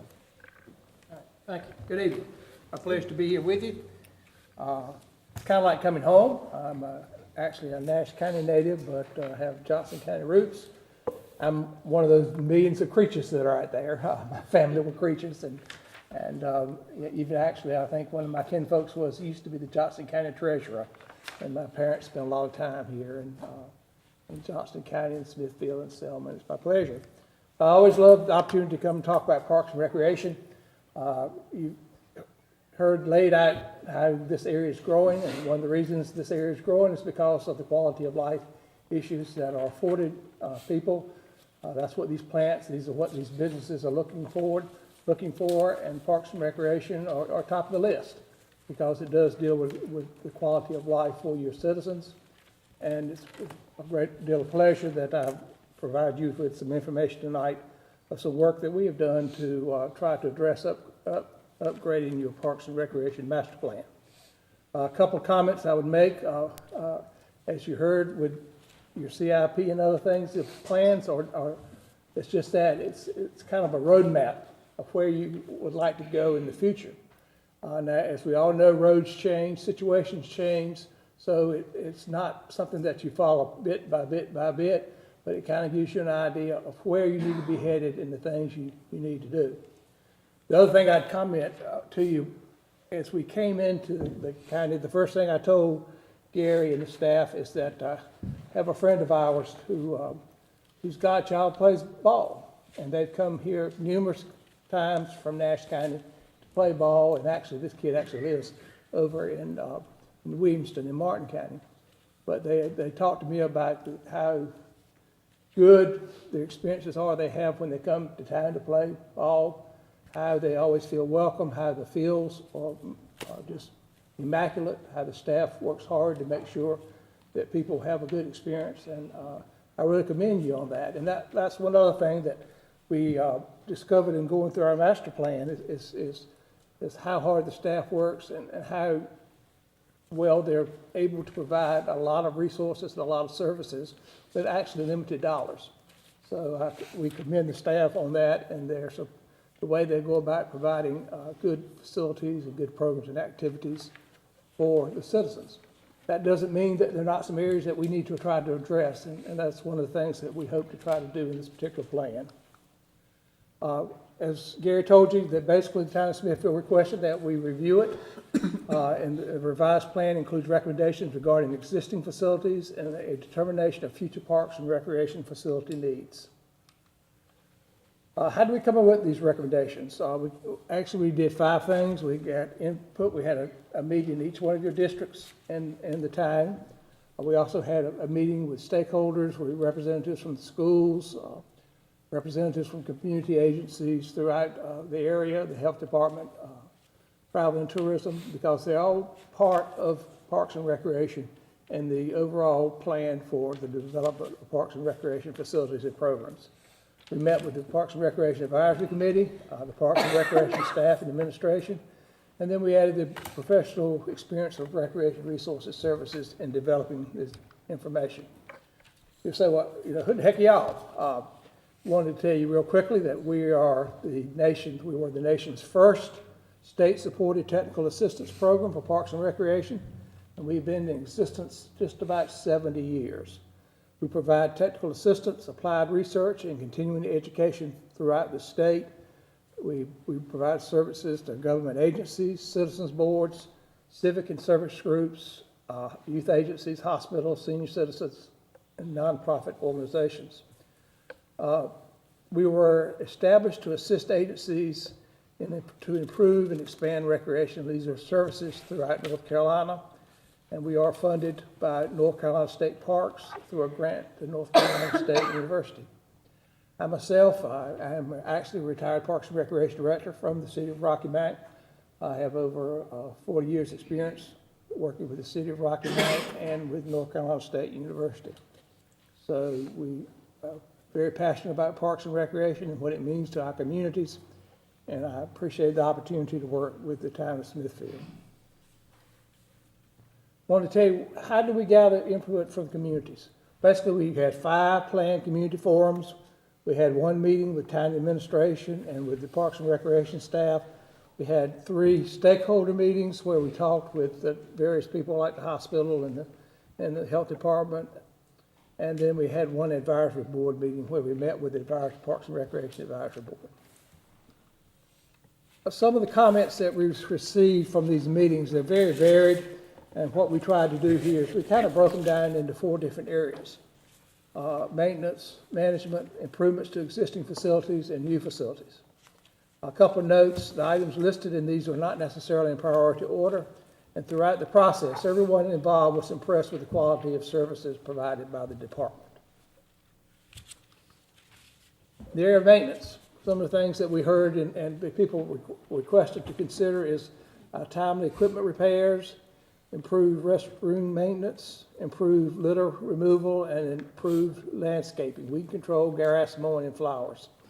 I will tell you that in our experience, that this is not something that's just a Smithfield thing. These are areas that we see throughout the state of North Carolina. But everybody knows that you try your best to maintain your facilities, but when a particular citizen goes out to use an area, that's when they care about the maintenance, and that's when they care about how it's taken care of. You can't always do it constantly, but there are things that we always urge you to look at to make sure that these type of things are handled and taken care of.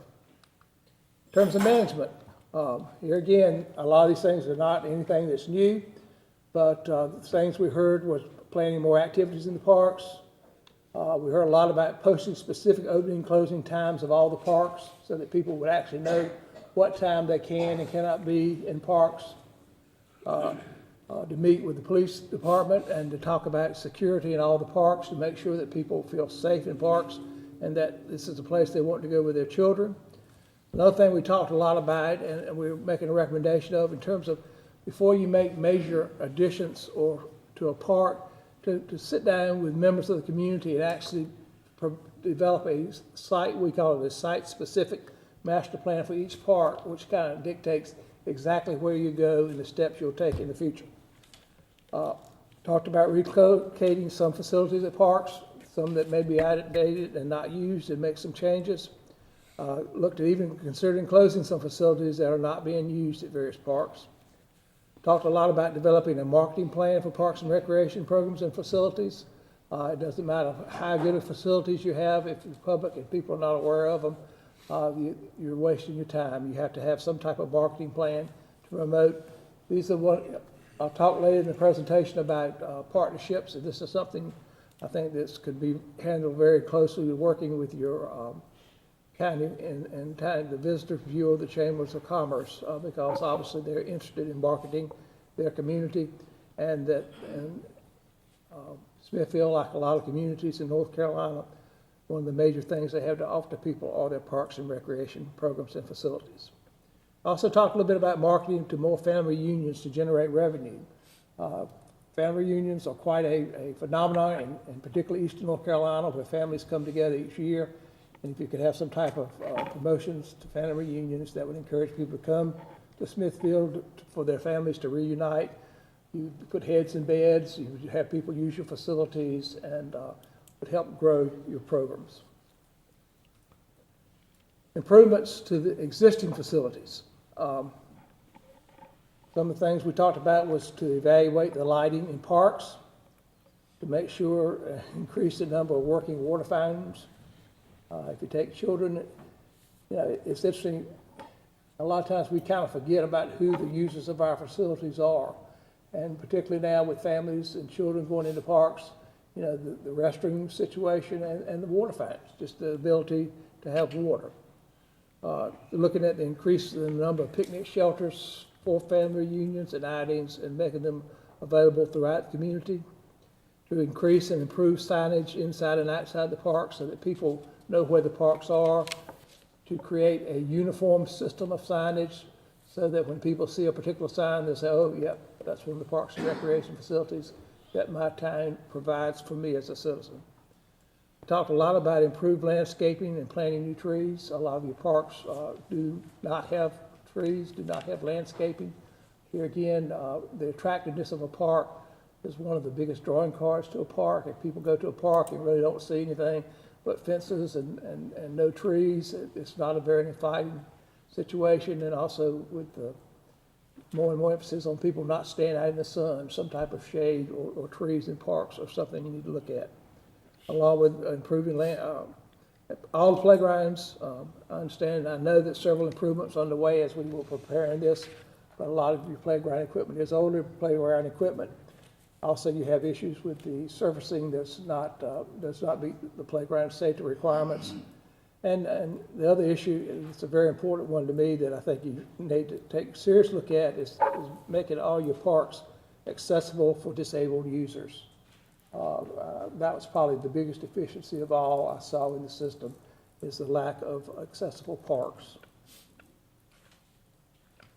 Some of the new facility recommendations that came out of our meetings and suggestions included spray grounds. I hope you're familiar with spray grounds. Basically, they're your new swimming pools. Communities are not being able to, as you very well know, the expensive nature of swimming pools. But there is the opportunity to provide spray grounds in parks where people can get wet and play in the water. Children play in the water, adults play in the water. A lot of times now, water features are more social issues, and this is where people go to socialize, to have shade for people to sit, have benches for people to sit, have water features for kids to play in. Something that I think would be very worthwhile you're looking into. Sand volleyball courts, that's a very inexpensive, very good way to attract millennials to come to your parks and to use your parks, these kinds of things. Not expensive, but are very big drawers, as are additional disc golf courses. It's amazing the number of people we have. I was fortunate enough to build 2 or 3 courses in Rocky Mount, and there are people who travel all up and down 95 playing disc golf.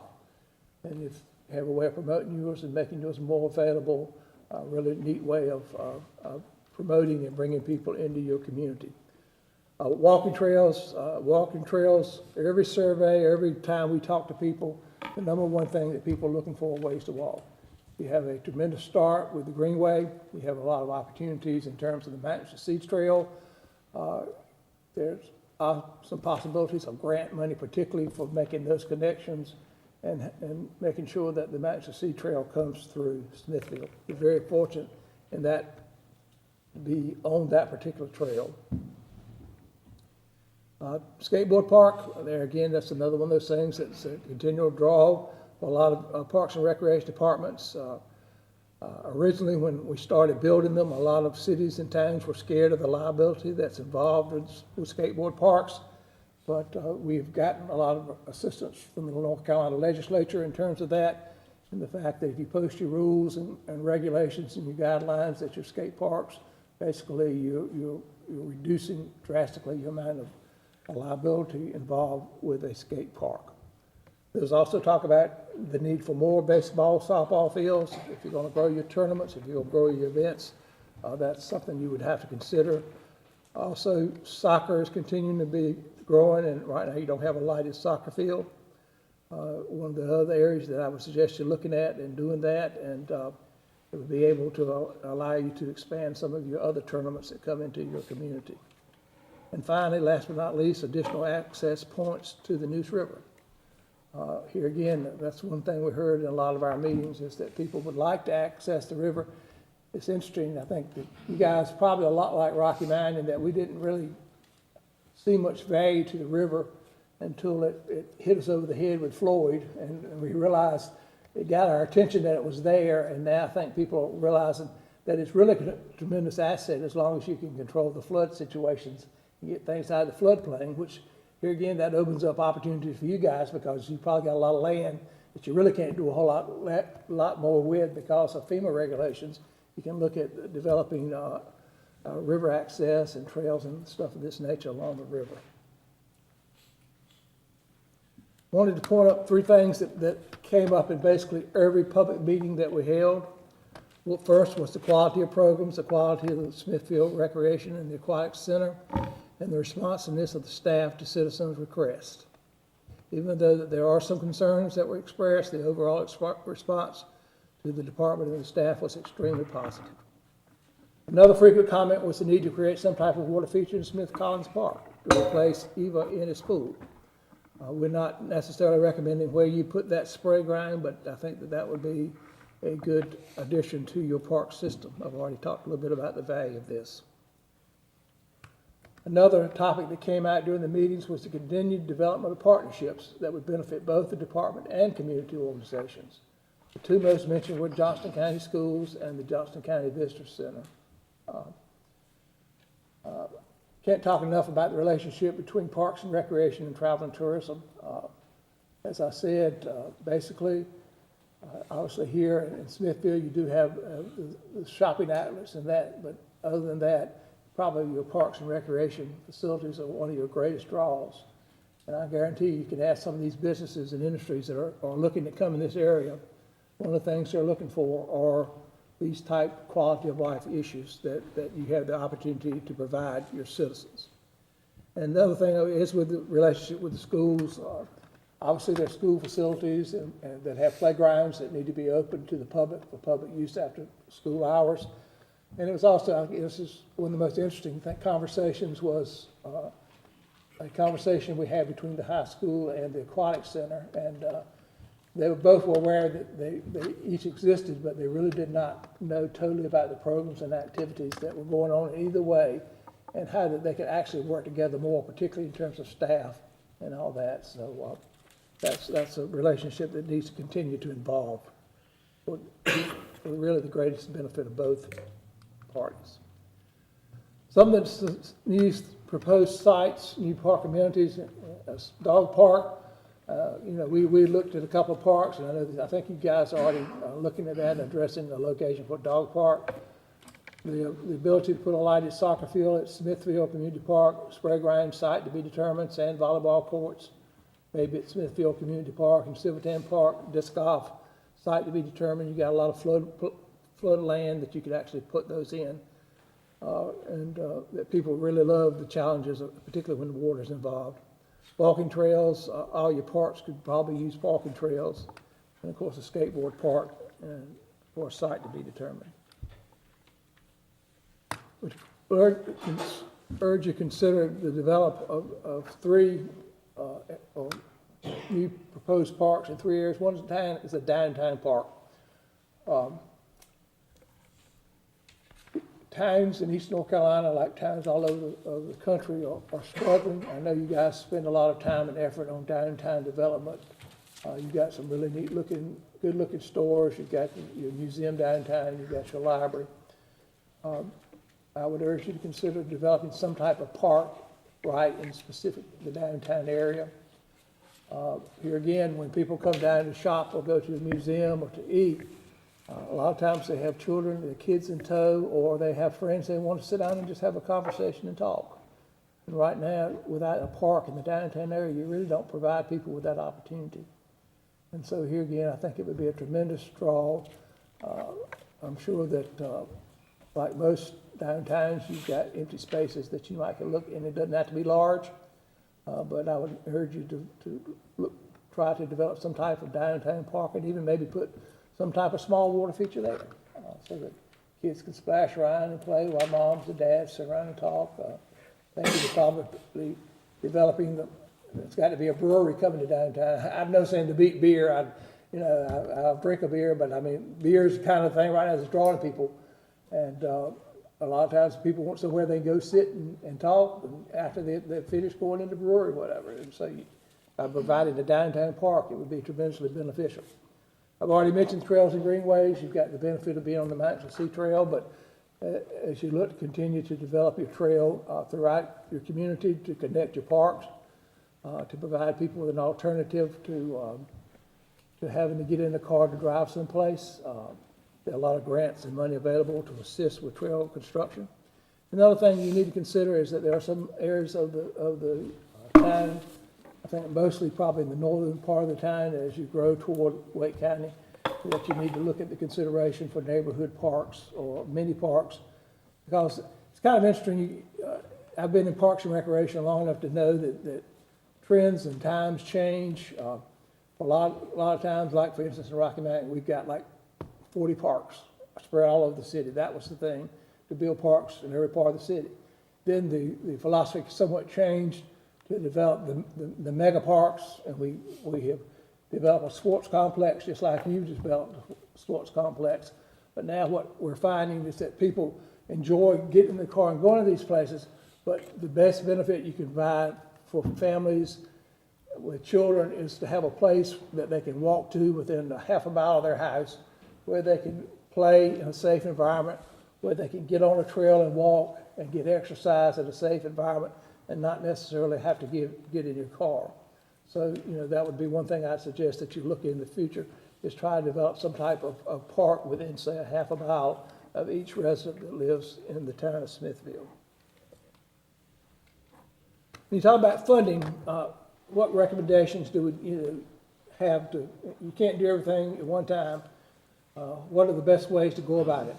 And the way we recommend it, number one, is to address health and safety issues, which I do think there are a number of concerns. And I think all of you have a copy of the plan and you've seen those concerns outlined part by part. But really, ADA accessibility is a really big issue to me for the town of Smithfield. The only really accessible parks that you have are at the community park and the aquatic center. And so consideration needs to be made for making these other parks ADA accessible.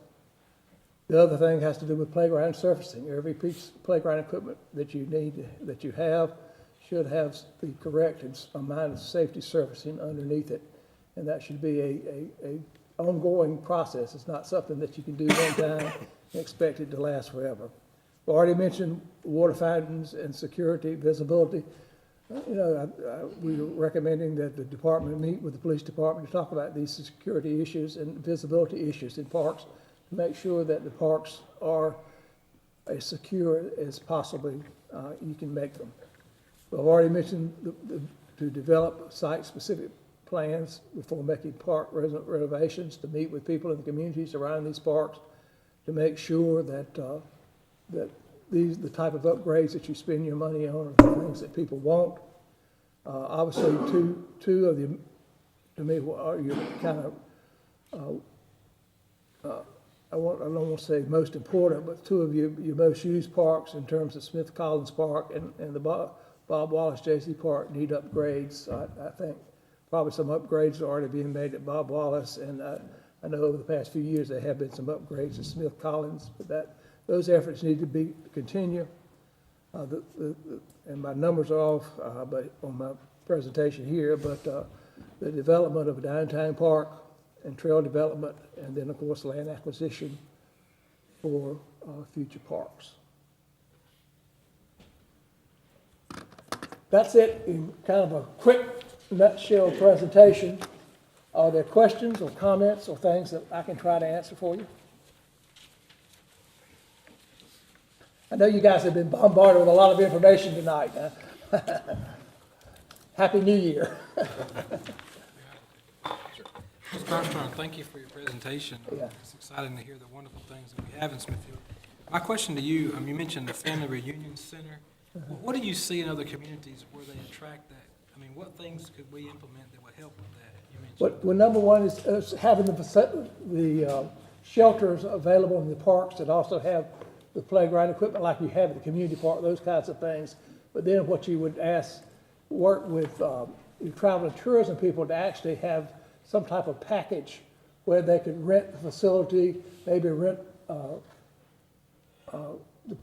spray ground and the aquatic center, kind of a whole package of things. I don't think you have anything you can ride here, do you? But don't have any rides, but kind of, maybe a hotel deal kind of thing, just a whole package so that you address, you even work with a restaurant or somebody that provide catering. But it's what people are looking for is kind of just people want you to do some of the thinking for them, saying, his hotel, here's a, if you wanted to go in the community center and rent a room and have an activity, you wanted to rent, a picnic shelter. It's kind of just packages to market your facilities that you have. The only other question I have for you, based on your presentation, you mentioned access to the river. What things would you recommend that we could do? We've discussed things, in the past, like, maybe having primitive trails and such, and, maybe even camping sites for people that don't involve. Is that something you see in other communities? Yep, we do. It's really interesting, and I don't know how much you want to get into it. One of the neatest things that we've seen a community do right now, and it was a small town of, wasn't Hertford, Windsor. I don't know if anybody's heard about the Windsor tree houses. They've actually constructed tree houses along the river that people can rent. They are accessible. We work with the Parks and Recreation Trust Fund. We've helped fund them. And basically what it is, it's a camping platform on the river in the trees that people can reserve. And that's going to really happen with the Mountains to Sea Trail. If you develop those kinds of facilities and things, people can actually get on their bikes in Raleigh and ride to Smithfield and have some type of camping experience and don't have to go, hundreds of miles away, those kinds of things. There are a lot of different things. Canoe access.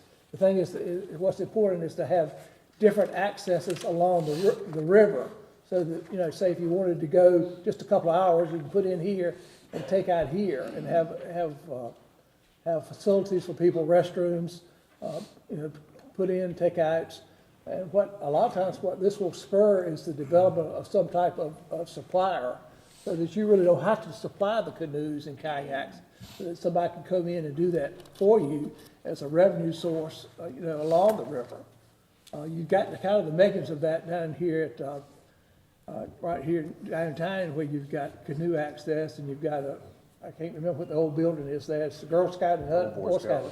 That would be neat. You can develop some type of programs up and down the river, and maybe get a supplier or an outfitter to come in and do that kind of thing.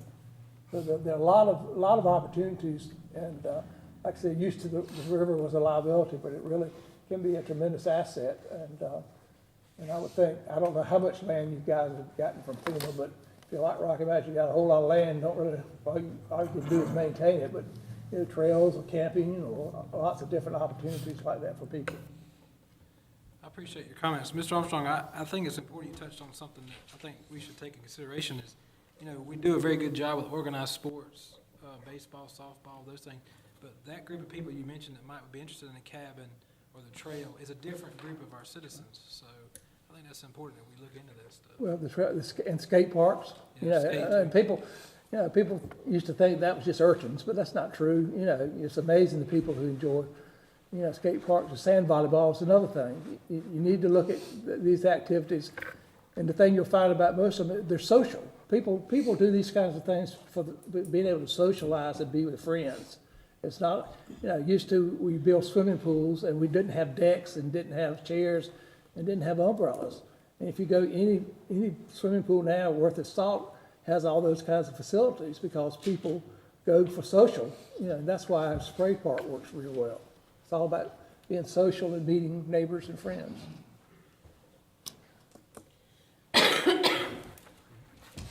Questions, comments? I just got a few comments. Thank you, Mr. Armstrong, for putting this presentation together along with Gary.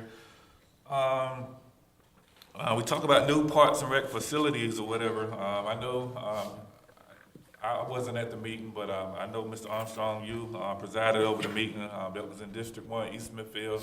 I think it was over then South Campus Community School. Yep.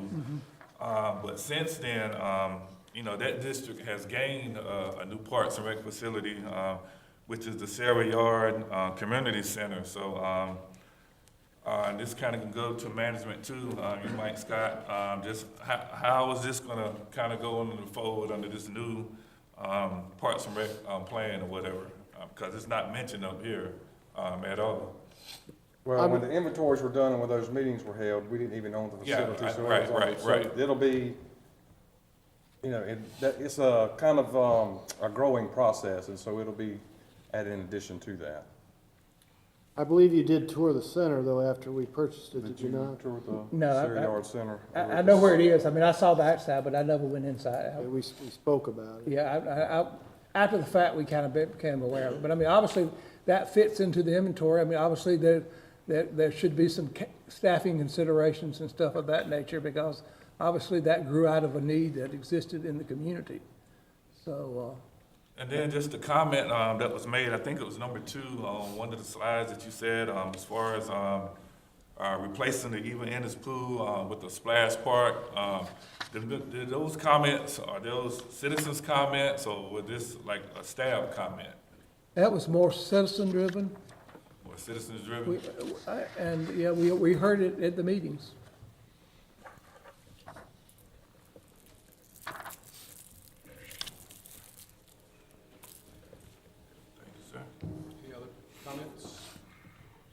Yeah, I have a few questions. I went through this report here, but also looked at the update plans. I thought that I'm interested in the individual items that we have listed by facility.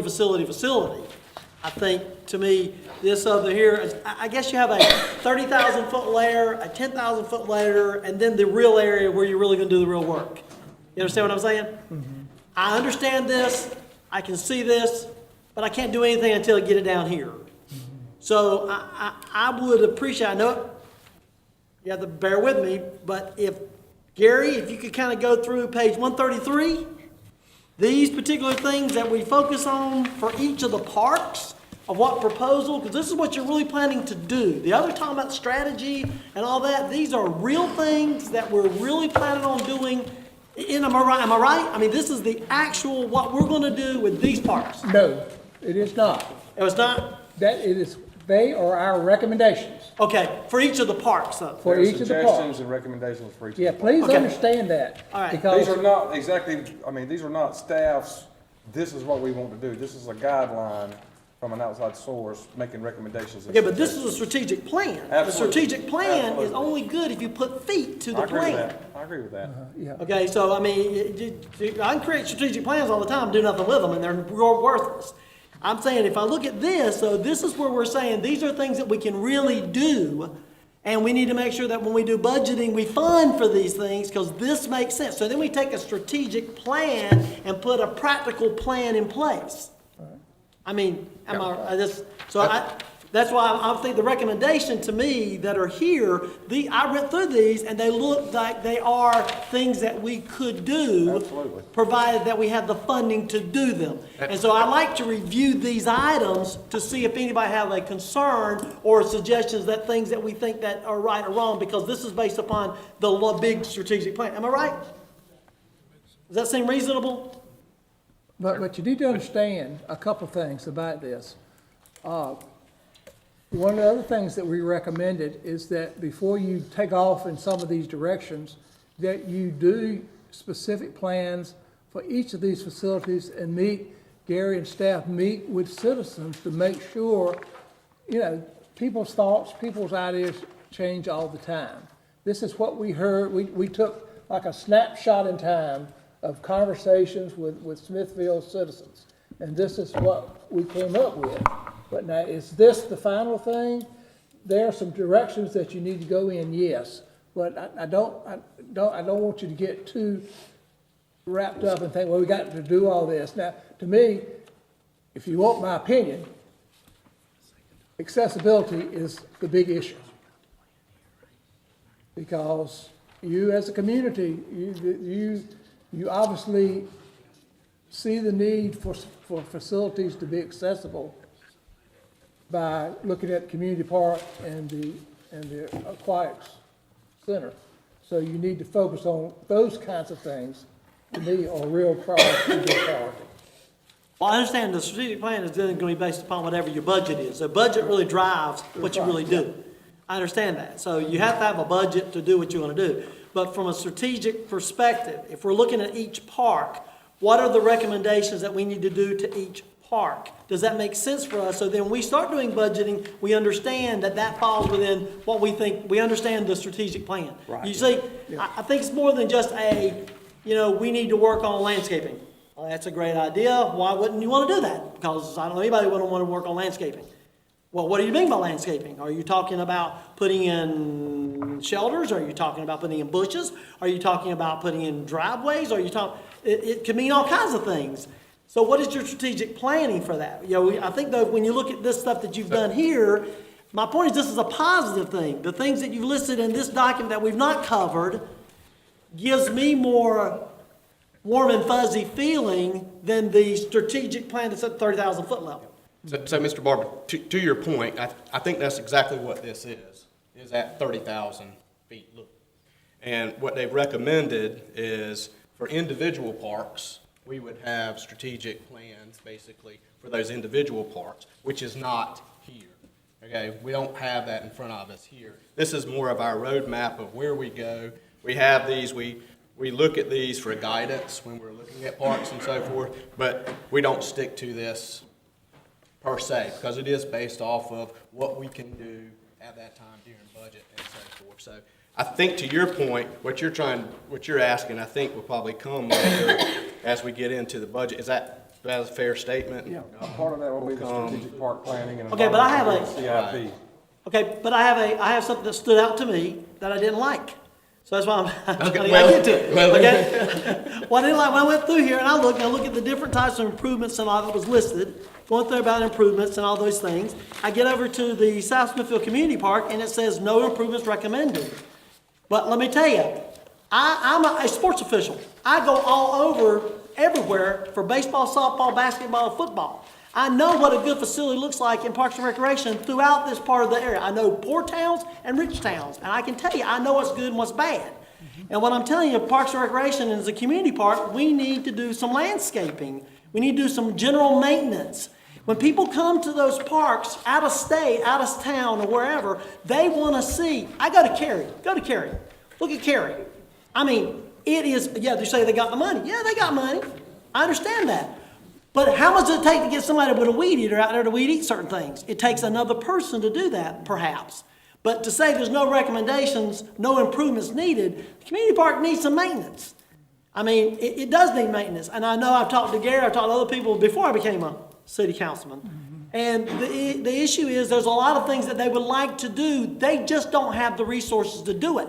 So not putting in a strategic plan saying no recommendations required, to me, is missing a point. That the community park, as an example, is a showcase for us. And as such, it should be a showcase for us. We have lots of money that comes into our county, into our town, because of putting on events at the community park. So we want people that come into the community park to say, hey, this is nice. That does not mean we don't take care of Smith Collins Park, or we don't take care of the JC Park, or those. I'm not saying that. What I'm saying is when we have these type of facilities where we're drawing people in, to your point, if you want to bring in family reunions, they're going to want to come to a place that looks like a Cadillac, not a Pinto. Okay? So I'm saying is they have to put some money and effort. You have to strategically plan that we're going to make that what it is if we're going to be able to, if we're going to try to reach those type of people. That's all I'm saying. And so when I'm saying no improvements recommended, there are some recommendations I think that's needed. I wish you'd been at the meeting when we. Well, I didn't know the meetings was going on. I did not know them at all. We really did not, I'll be honest with you, we did not hear a lot of that. And- Okay. And a lot of what we look at and evaluate is we compare facilities throughout the time and compare it to most of your parks, you know, it doesn't compare. And I think the staff does a relatively good job. Can they do a better job? Yeah, you can always do a better job. I think the issue is they have lack of resources sometimes to do what they need to do. But, you know, I think your point's well taken. Yeah.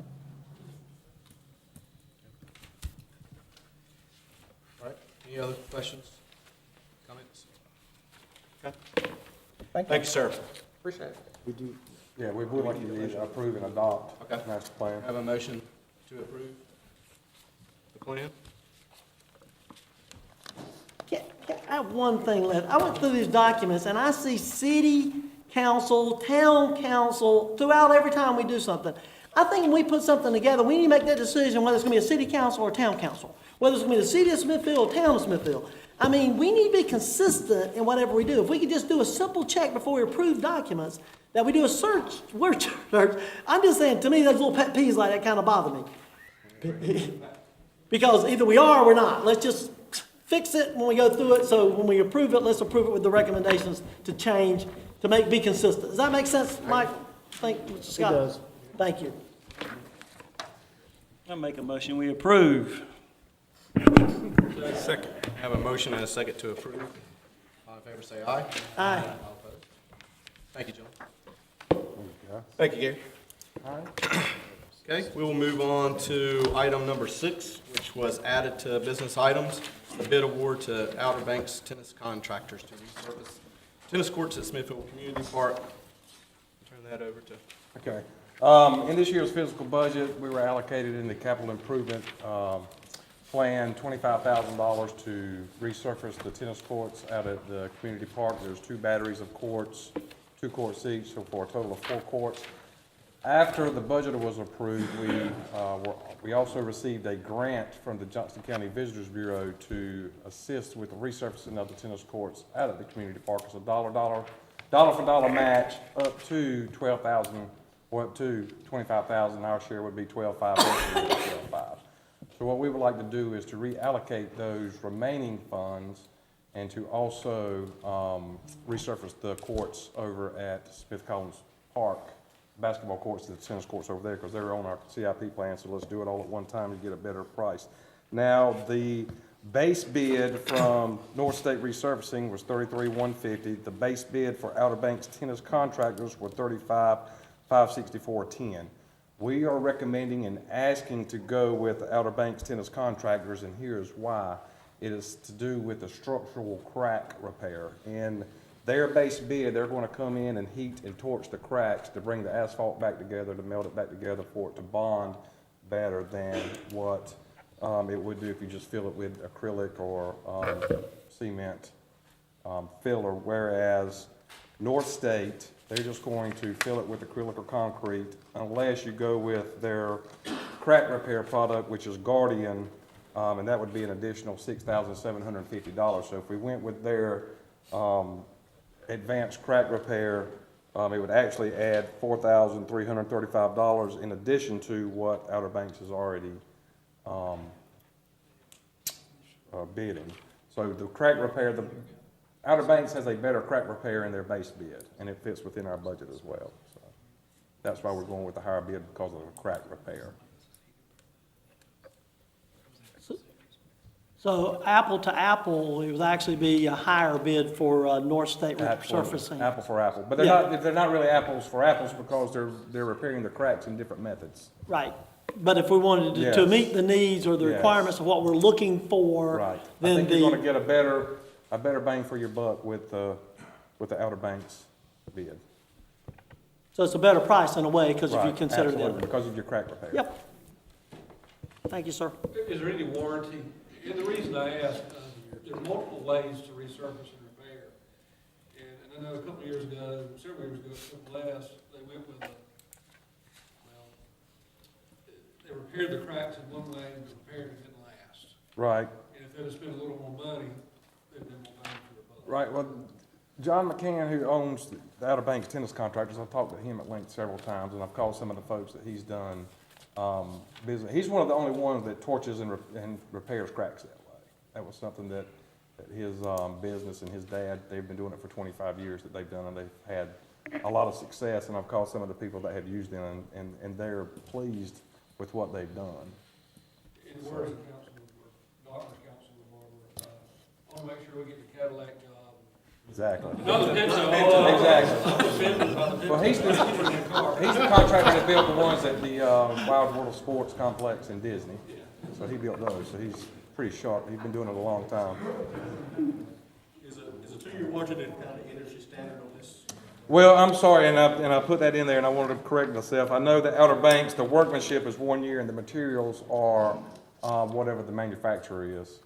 Whereas I think North State was, but 2 years is generally the standard for structural cracks and that kind of thing.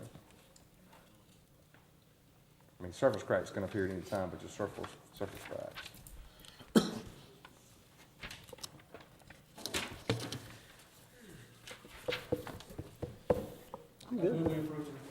I second. Have a motion and a second to approve. All in favor say aye. Aye. Motion carries. Thank you, gentlemen. I think that concludes our business items. Is that correct, Mr. Manager? It is. Okay. We will move on now to Councilman's comments. I do have just a couple. First of all, I want to say to Parks and Rec and to Downtown Development and all the others who assisted with the tree lighting and the Christmas parade. I think both of those events were very well attended, very well organized. And I just want to say thank you. I saw several sheriff's deputies also, 6 sheriff's deputies also participating with crowd control, which we may have had some, but I saw a lot more of that this year. So I want to say thank you to our police chief and to our sheriff's department for helping with that, with that event. Also, did just want to mention a couple of upcoming events. On January the 12th, we have the Martin Luther King Jr. Day Parade. I think that starts at 6 o'clock right here in downtown Smithfield, so I encourage you all to please attend that. And then the very next morning, on the 13th, we have the MLK prayer breakfast at the Paul A. Johnston Auditorium at the Community College. If you've not been to that event, I encourage you to attend. It's a really, really nice event. And I believe that starts at 8 o'clock. on the 13th. With the, I think, the last report that we received, we may get some inclement weather tonight, possibly. So I'm sure we're prepared for that, Lenny and Ted and police and fire and so forth. So I'm sure we're prepared for that event. I did just receive earlier, right before this meeting, that Johnston County Schools will, at present, will be operating a normal schedule for in the morning, but they will be releasing early tomorrow. So if you have any questions or concerns about that, visit Johnston County's website. It probably has, or Facebook page or whatever, probably has the details as far as early release tomorrow. Also, speaking of the weather, I can't say enough how important it is for safety. I think we had 2 structure fires today, if I'm not mistaken, Chief. Preliminary investigations, I think, reveal was probably from a heating source. I don't know that for sure, but I think both of them were the result of a heating source, i.e. a space heater of some sort with combustible material close to it. I cannot urge you enough. Please, please, please be careful. And with that being said, I think we have shelters that are available as well. That if anyone is in need of shelter, please have them call the town, have them call the police department. We can get them to a shelter if needed. So that's all I have. Any other comments from the council members? I have just a couple. I don't have anything written down, so I won't ramble too much. A number of years ago, it was brought to the council's attention that Smith Collins needed some work. And we started addressing that, and it's needed that work. And we just dedicated the Sarah Yard Community Center, which is important. And it dawned on me several years ago, where did the name Smith Collins come from? I asked several people, I asked a lot of people. Nobody really knows. In the Sarah Yard dedication, I asked Councilman Lee, he knew. And what I suggested to him is, I think we need to have some type of, I wouldn't call it a plaque, or some type of printing that gets put out there as to who these men were and why this park was made for them. We have all this growth in town, and that's wonderful. It is very wonderful for the future of our town. But we need to honor those who have come before and served this community well. I've gotten some information from Todd Johnson at the Heritage Center. I've not had a chance to talk with Carolyn English yet. I'll be meeting with her to get information so that we can properly memorialize and honor who Mr. Collins was and what he meant, and the same thing with Mr. Smith. And I think we need to do that with a lot of things. We used to have a skate park, by the way, at Bingham Park. Bingham Park's no longer there. Why was it there? It used to be the site on Smithfield High School football field, and baseball. And some of us may have played there. I just think that's the type of thing. When I think of Smithfield, I was born and raised here, as many of y'all are. I mean, we have a great heritage here. We may have some heritage we're not particularly proud of, but we still need to know it, and we need to honor it. And I think that's the way to move us forward in an even better way. So I'll be working with Councilman Lee and Ms. Ennis and some others to try to get appropriate information for Mr. Collins and Mr. Smith, and also Eva Ennis. She was an important figure. Town named the pool after her. We need to preserve that history. And I think we need to know it as citizens. We have a generation of people who are moving on, and we need to preserve as much as we can so we know from whence we have come. That's it. Any other comments? Yeah, that's a couple that I have. Happy New Year to everybody. Thanks, Councilman Ashley, definitely for, looking at the council now, you probably may be the senior councilman up here. But I mean, it's important though. I mean, really it is just for the young folks, that's definitely knowing our history, all our history, be it good, be it bad. And I definitely you know, I look forward to working with you on that. I was kind of puzzled when you said nobody didn't know who they were. And of course, I had to do just a little more research on it, but just kind of going back to the Sarah Yard Community Center, I look out in the audience and I see a couple of people who are, you know, kind of serving on their advisory, you know, committee or whatever.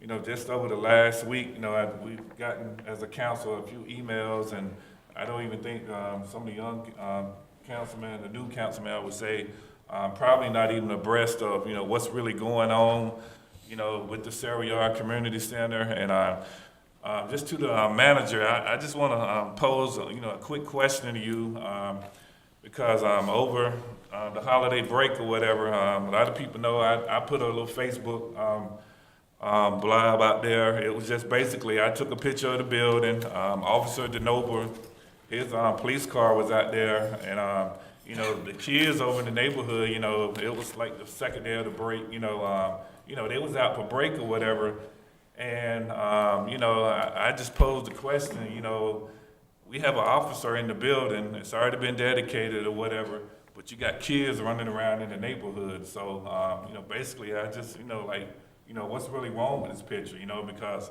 for the next 2 weeks, the kids are gonna be out, but they really don't have anything to do. But we have a building right here, just with one officer in here.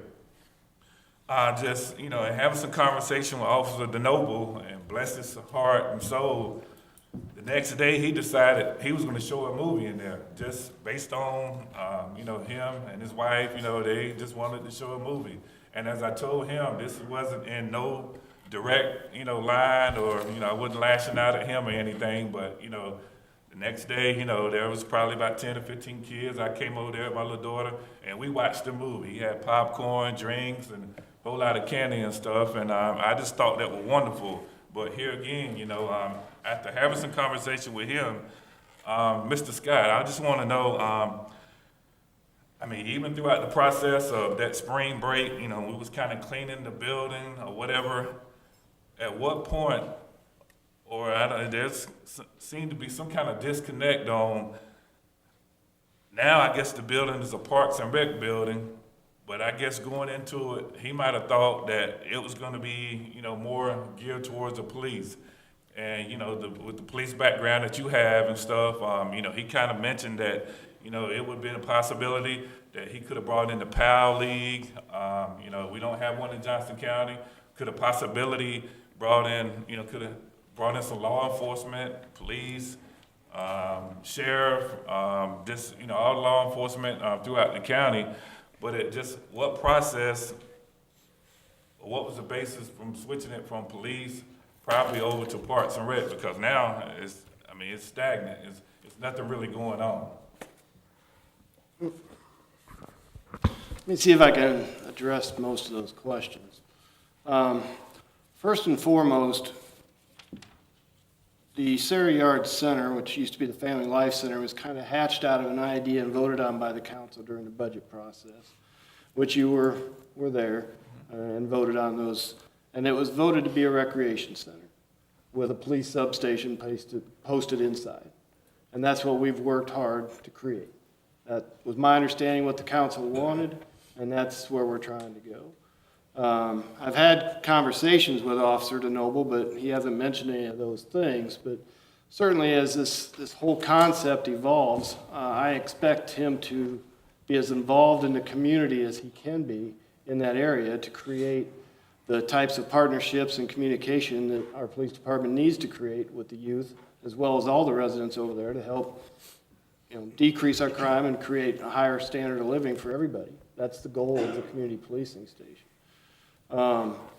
As far as where we're going now, the reality is, if you recall during the budget process, we budgeted money for capital items. We budgeted money for utilities, and that was all. We actually have outdone ourselves a little bit by getting the building where we are a lot faster than we thought we would get there. It was, the timeline was kind of to get the building up and running, get it all operational, and then as we went through the budget process this year, to create all those programs and do all those things and budget money for staff. Instead now, because we've moved a lot faster than we anticipated, we're kind of taking money out of Parks and Recreation, different programs in order to do things at Smith Collins. One of the things was my understanding when we went through the budget process with the council, and the council can certainly correct me if they think I'm incorrect, but was that this was supposed to be a recreation center for the youth, but we did not want it to become what would be a daycare center where people just dropped off their kids. And we had kids coming from all over the county to be there basically for us to watch. It's supposed to be a recreation center. So in doing that, we're trying to make a determination now, how do we make sure that that occurs? And one of those discussions, as I think everyone here knows, is what do we do in the way of fees? Do we charge fees to people? Do we not charge fees? If we charge fees, how much should it be? What can be affordable to everyone, because we don't want to exclude anyone? And those are the conversations we're trying to have right now as a committee. I have a meeting scheduled with the committee on Thursday this week to discuss that very issue. We tried to discuss it a little bit via email during the last week and a half, and that just didn't work out as well as I would have liked. So once we can determine how we're going to pay for some of these personnel, as well as what we're the programs that we're trying to run, then we can get a better idea where we want to go. And that's what we're trying to do right now.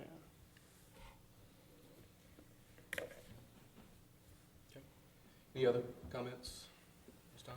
Well, I was just gonna say, in response to that, Councilman Lee's got a good point. When we have days when the school is out, that maybe something this community needs to look at. What can we do to get, assign a paid staff person or even volunteers over there to have gaming, game night or game day or movie days or whatever? And we could do that. We have to be cautious about any liability that we have. We are a government entity. We have deep pockets. And I think not having a staff member over there whenever it's open opens us up to some liability. So while we need volunteers to help us out, we can't solely rely on that. I have a comment right quick. My comment is I appreciate the, as a new person to this council, I appreciate Mr. Scott. I call him often. I email him. I'm asking questions, and I appreciate the comments. I appreciate Shannon and you guys, what you're doing. I mean, you help us a lot to especially try to get up to speed, because what we do is important. And I think it's important for us to be able to spend our time in the right way by asking the right questions. And so I call him and say, I don't know if this is the right thing or not, you know, and he helps me work through that, and I appreciate it much. I also wanted to express my appreciation to Lenny and his crew. As I mentioned before, I was standing at my bay window the day after Christmas, and when it was cold, watching his guys come by and pick up my garbage. And they did it with a smile on their face. I don't know if it was froze there, but they were smiling. And they were so meticulous at picking up the thing that might have fallen out of the trash can, and they left it spotless. And they just moved down the highway. I thought, you know what? We appreciate what you guys do. And just make sure that they know that we do appreciate, and our community appreciates what they do. Thank you very much. Mr. Manager? Thank you. For your report. Thank you, Mr. Mayor. I have a few things very quickly. You had mentioned the shelters. I want to reiterate a little bit of that. We do have 2 shelters open in town for people that are having difficulty if their heat quits in their house or they're having any type of shelter issues they can go to. Unfortunately, they're divided by sex. You have a men's facility and a women and children facility. So we don't have any facilities in Smithfield right now where families can go to and all stay together. So the men's facility is located at the Smithfield Rescue Mission at 523 Glen Street, and the phone number there is 919-934-9257. The Good Neighbor House is open for women and children only, and that is at 2255 Swift Creek Road in Smithfield, and that number is 919-934-9257. Now, you do not need to call before you go there, and if you can't get someone to answer the phone, just go, and there will be people there to assist you. The mayor mentioned, if nothing else, call 911, have the police department respond to assist you, and we will make sure that nobody gets left out in the cold during these very frigid temperatures. In regards to Parks and Recreation that we've been discussing for a little while here, if you haven't had a chance, please stop by and look at where we're at with the Inclusion Park. We're about 75% complete over there. It's really starting to look outstanding. A lot of hard work has gone into this. The Miracle League field, which is in front of that, is about 98% complete, and it also is awesome. So stop by, take a look at those facilities. The J.C. Kitty Park, as you know, it's been closed for some time. We're about 95% complete over there, and we anticipate opening that yet this week, although we do have some signage to place back up at that facility, but it is usable at this time. We also talked about utilities earlier tonight. The water plant has received notification from the Department of Environmental Quality that they are going to be receiving an area-wide optimization award. This is an award that Smithfield has not received since 2004. It's a very prestigious award based on your water quality and the processes that you use. So it's likely in February at the council meeting we'll have someone from DEQ here to present that award for our water plant. Also, for those of you who've been following the boat ramp, you've been noticing it's about ready. Frankly, all we have left to do is some pavement markings down there, create a handicapped parking stall, and some little bit of additional raking and grading, and that facility will be open to the public. We've got a little orange fence down there that's going to remain until we can get some of the parking stalls completed, make sure nobody accidentally rolls over and into the water. But we anticipate that being fully completion and open by the end of the month. Weather permitting, this cold weather kind of is not good for painting on the cement. But hopefully it'll warm up enough before the end of the month where we can get that completed. It's not us completing it, it's wildlife, state wildlife that's doing it. So. But they're telling us they should be able to be done by the end of the month, 1st of February. Some of the interesting things that we've been involved in the last year, one of them is the pavement study. Pavement study is underway. It really will kick off on Monday, but it may even start yet this week. There will be white pickups going around on all the streets in town. They'll be sided with a placard for Withers and Ravenel, the engineering company doing it. And on the back of the tailgate, it'll say pavement conditions study, or actually pavement conditions survey. So if you see those vehicles in your neighborhood, you know what they are. You see people out looking at the streets or looking at the curbing and the gutter, that's what they're doing. So you'll be aware that they'll be in your communities throughout the next 30 days or so. Our goal is to have that study completed so that we can use it this spring for our pavement reconditioning study that we do every year during that time. Last but not least, I wanted to touch on the street sweeper for just a minute. A lot of people have a lot of interest in the street sweeper. It does a good job and it's a very important part, but it does not function well when it's this cold. It is full of water. It uses water to clean the gutters out, and when it's 11 degrees or 15 degrees outside, that water doesn't flow, and we've been forced to park that until such times we can get above the freezing temperatures. So if you're not seeing it out, it's not that we don't want it out, but it does not function in the freezing cold. So nothing wrong with it at this point. We'll get it back out there as soon as we get above 32. And that's all I have. Mr. Mayor, just one more thing, this is real quick. On 5th Street, heading south, right before you ready to get on Brogdon Road, I guess you pass the Crazy Taco, and right at the little intersection, if you turn left or turn right, I guess it's that building or whatever that sits there. I've just noticed lately that's a kind of dangerous kind of intersection right there. Chief Powell, has there been any wrecks or any? Because that's, I know exactly what you're talking about. You almost got to come out on the road, and so it hadn't been any? Okay. But yeah, it is. Dangerous.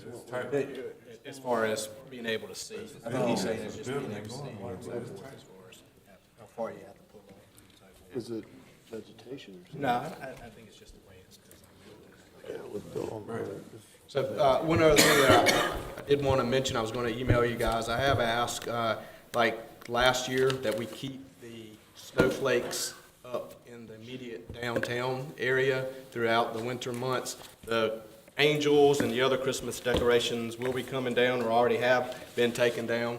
But just to leave the snowflakes up during the winter months, kind of create a little village type feel. So if you get any comments or concerns about that, or if you do have any, just see me separately and so forth. But I have asked them to keep those up through the winter months. One other thing also that I would like real quick, and I know it's getting late, but I had several people recently comment on, and I think probably Mayor Pro Tem Scott has also had it. It is the sewer smell that we've had throughout the community. I know we've had updates on our website, we've had updates on Facebook, but Mr. Manager, are you prepared to make a comment on that? Actually, I've asked our utilities director to take a look at that, and he does have a few comments to update us on where some of that's originating. Okay, thank you very much. Yes, good evening. Based on under the request and direction of the town manager, he asked me to look into the uptick in complaints of sewer odor.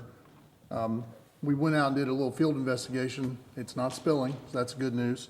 And I met with the county today, and we spoke about their processes at their wastewater treatment plant and their work down on the river on their interceptor. And their work is progressing and proceeding, and they're doing what they can. There's nothing open, there's no pit open. So in other words, we really have no information that would indicate this is a town issue of any way, shape, or form. But I have been given assurances that the county is going to look into some of the odor complaints that we're going to give them, and the county will keep us updated on whatever their findings may be. So we're going to compile a list of addresses on where, see if we can see a pattern or anything like that, and we'll get up with the county. But there's, at this time, poop stinks. I'm sorry. Yeah, I understand. I understand, but recently, Ted, I have had complaints, and I guess maybe I should ask them to give you a call so that you can register those. That would be great. The ones that I've received recently have been mainly in the South Smithfield area, down at the end of Chestnut, Rosewood Drive, back on Baker Street, which is Chestnut, and into Chestnut, Baker Street, back in that area as well. Crescent Drive too, on the back of Crescent Drive. Yep. Crescent? That's one of the things I can't even go in the food line without somebody attacking me and saying, "Hey, what's this smell around here?" And say it's really bad at night and in the morning. Well, okay. Yeah. Yeah, low flow times would be the mornings or the Mondays after holiday. There's not a lot of flow because everyone has been off, and that would normally, once the flow gets up and you see it carries along, that'll lessen. So that's explainable, although not excusable, if you can understand that. One person you could call would be the former Mayor Daniel Evans, and he'll let you know everything you need to know about it. I'm sure. It's important just to reiterate what Ted said, though. The wastewater treatment plant is not ours. It is the county's. And if there's smell emanating from that, it's the county's responsibility to deal with it. We do not believe that we have anything in our system that's creating this smell. But we'll continue to work with the county on it and continue to look to see if we can figure out why it has gotten worse than what it used to be. Okay. Thank you. Thank you, sir. Appreciate it, Ted. Make a motion to adjourn, Mayor. We have a motion to adjourn. Second. All in favor, say aye. Meeting adjourned.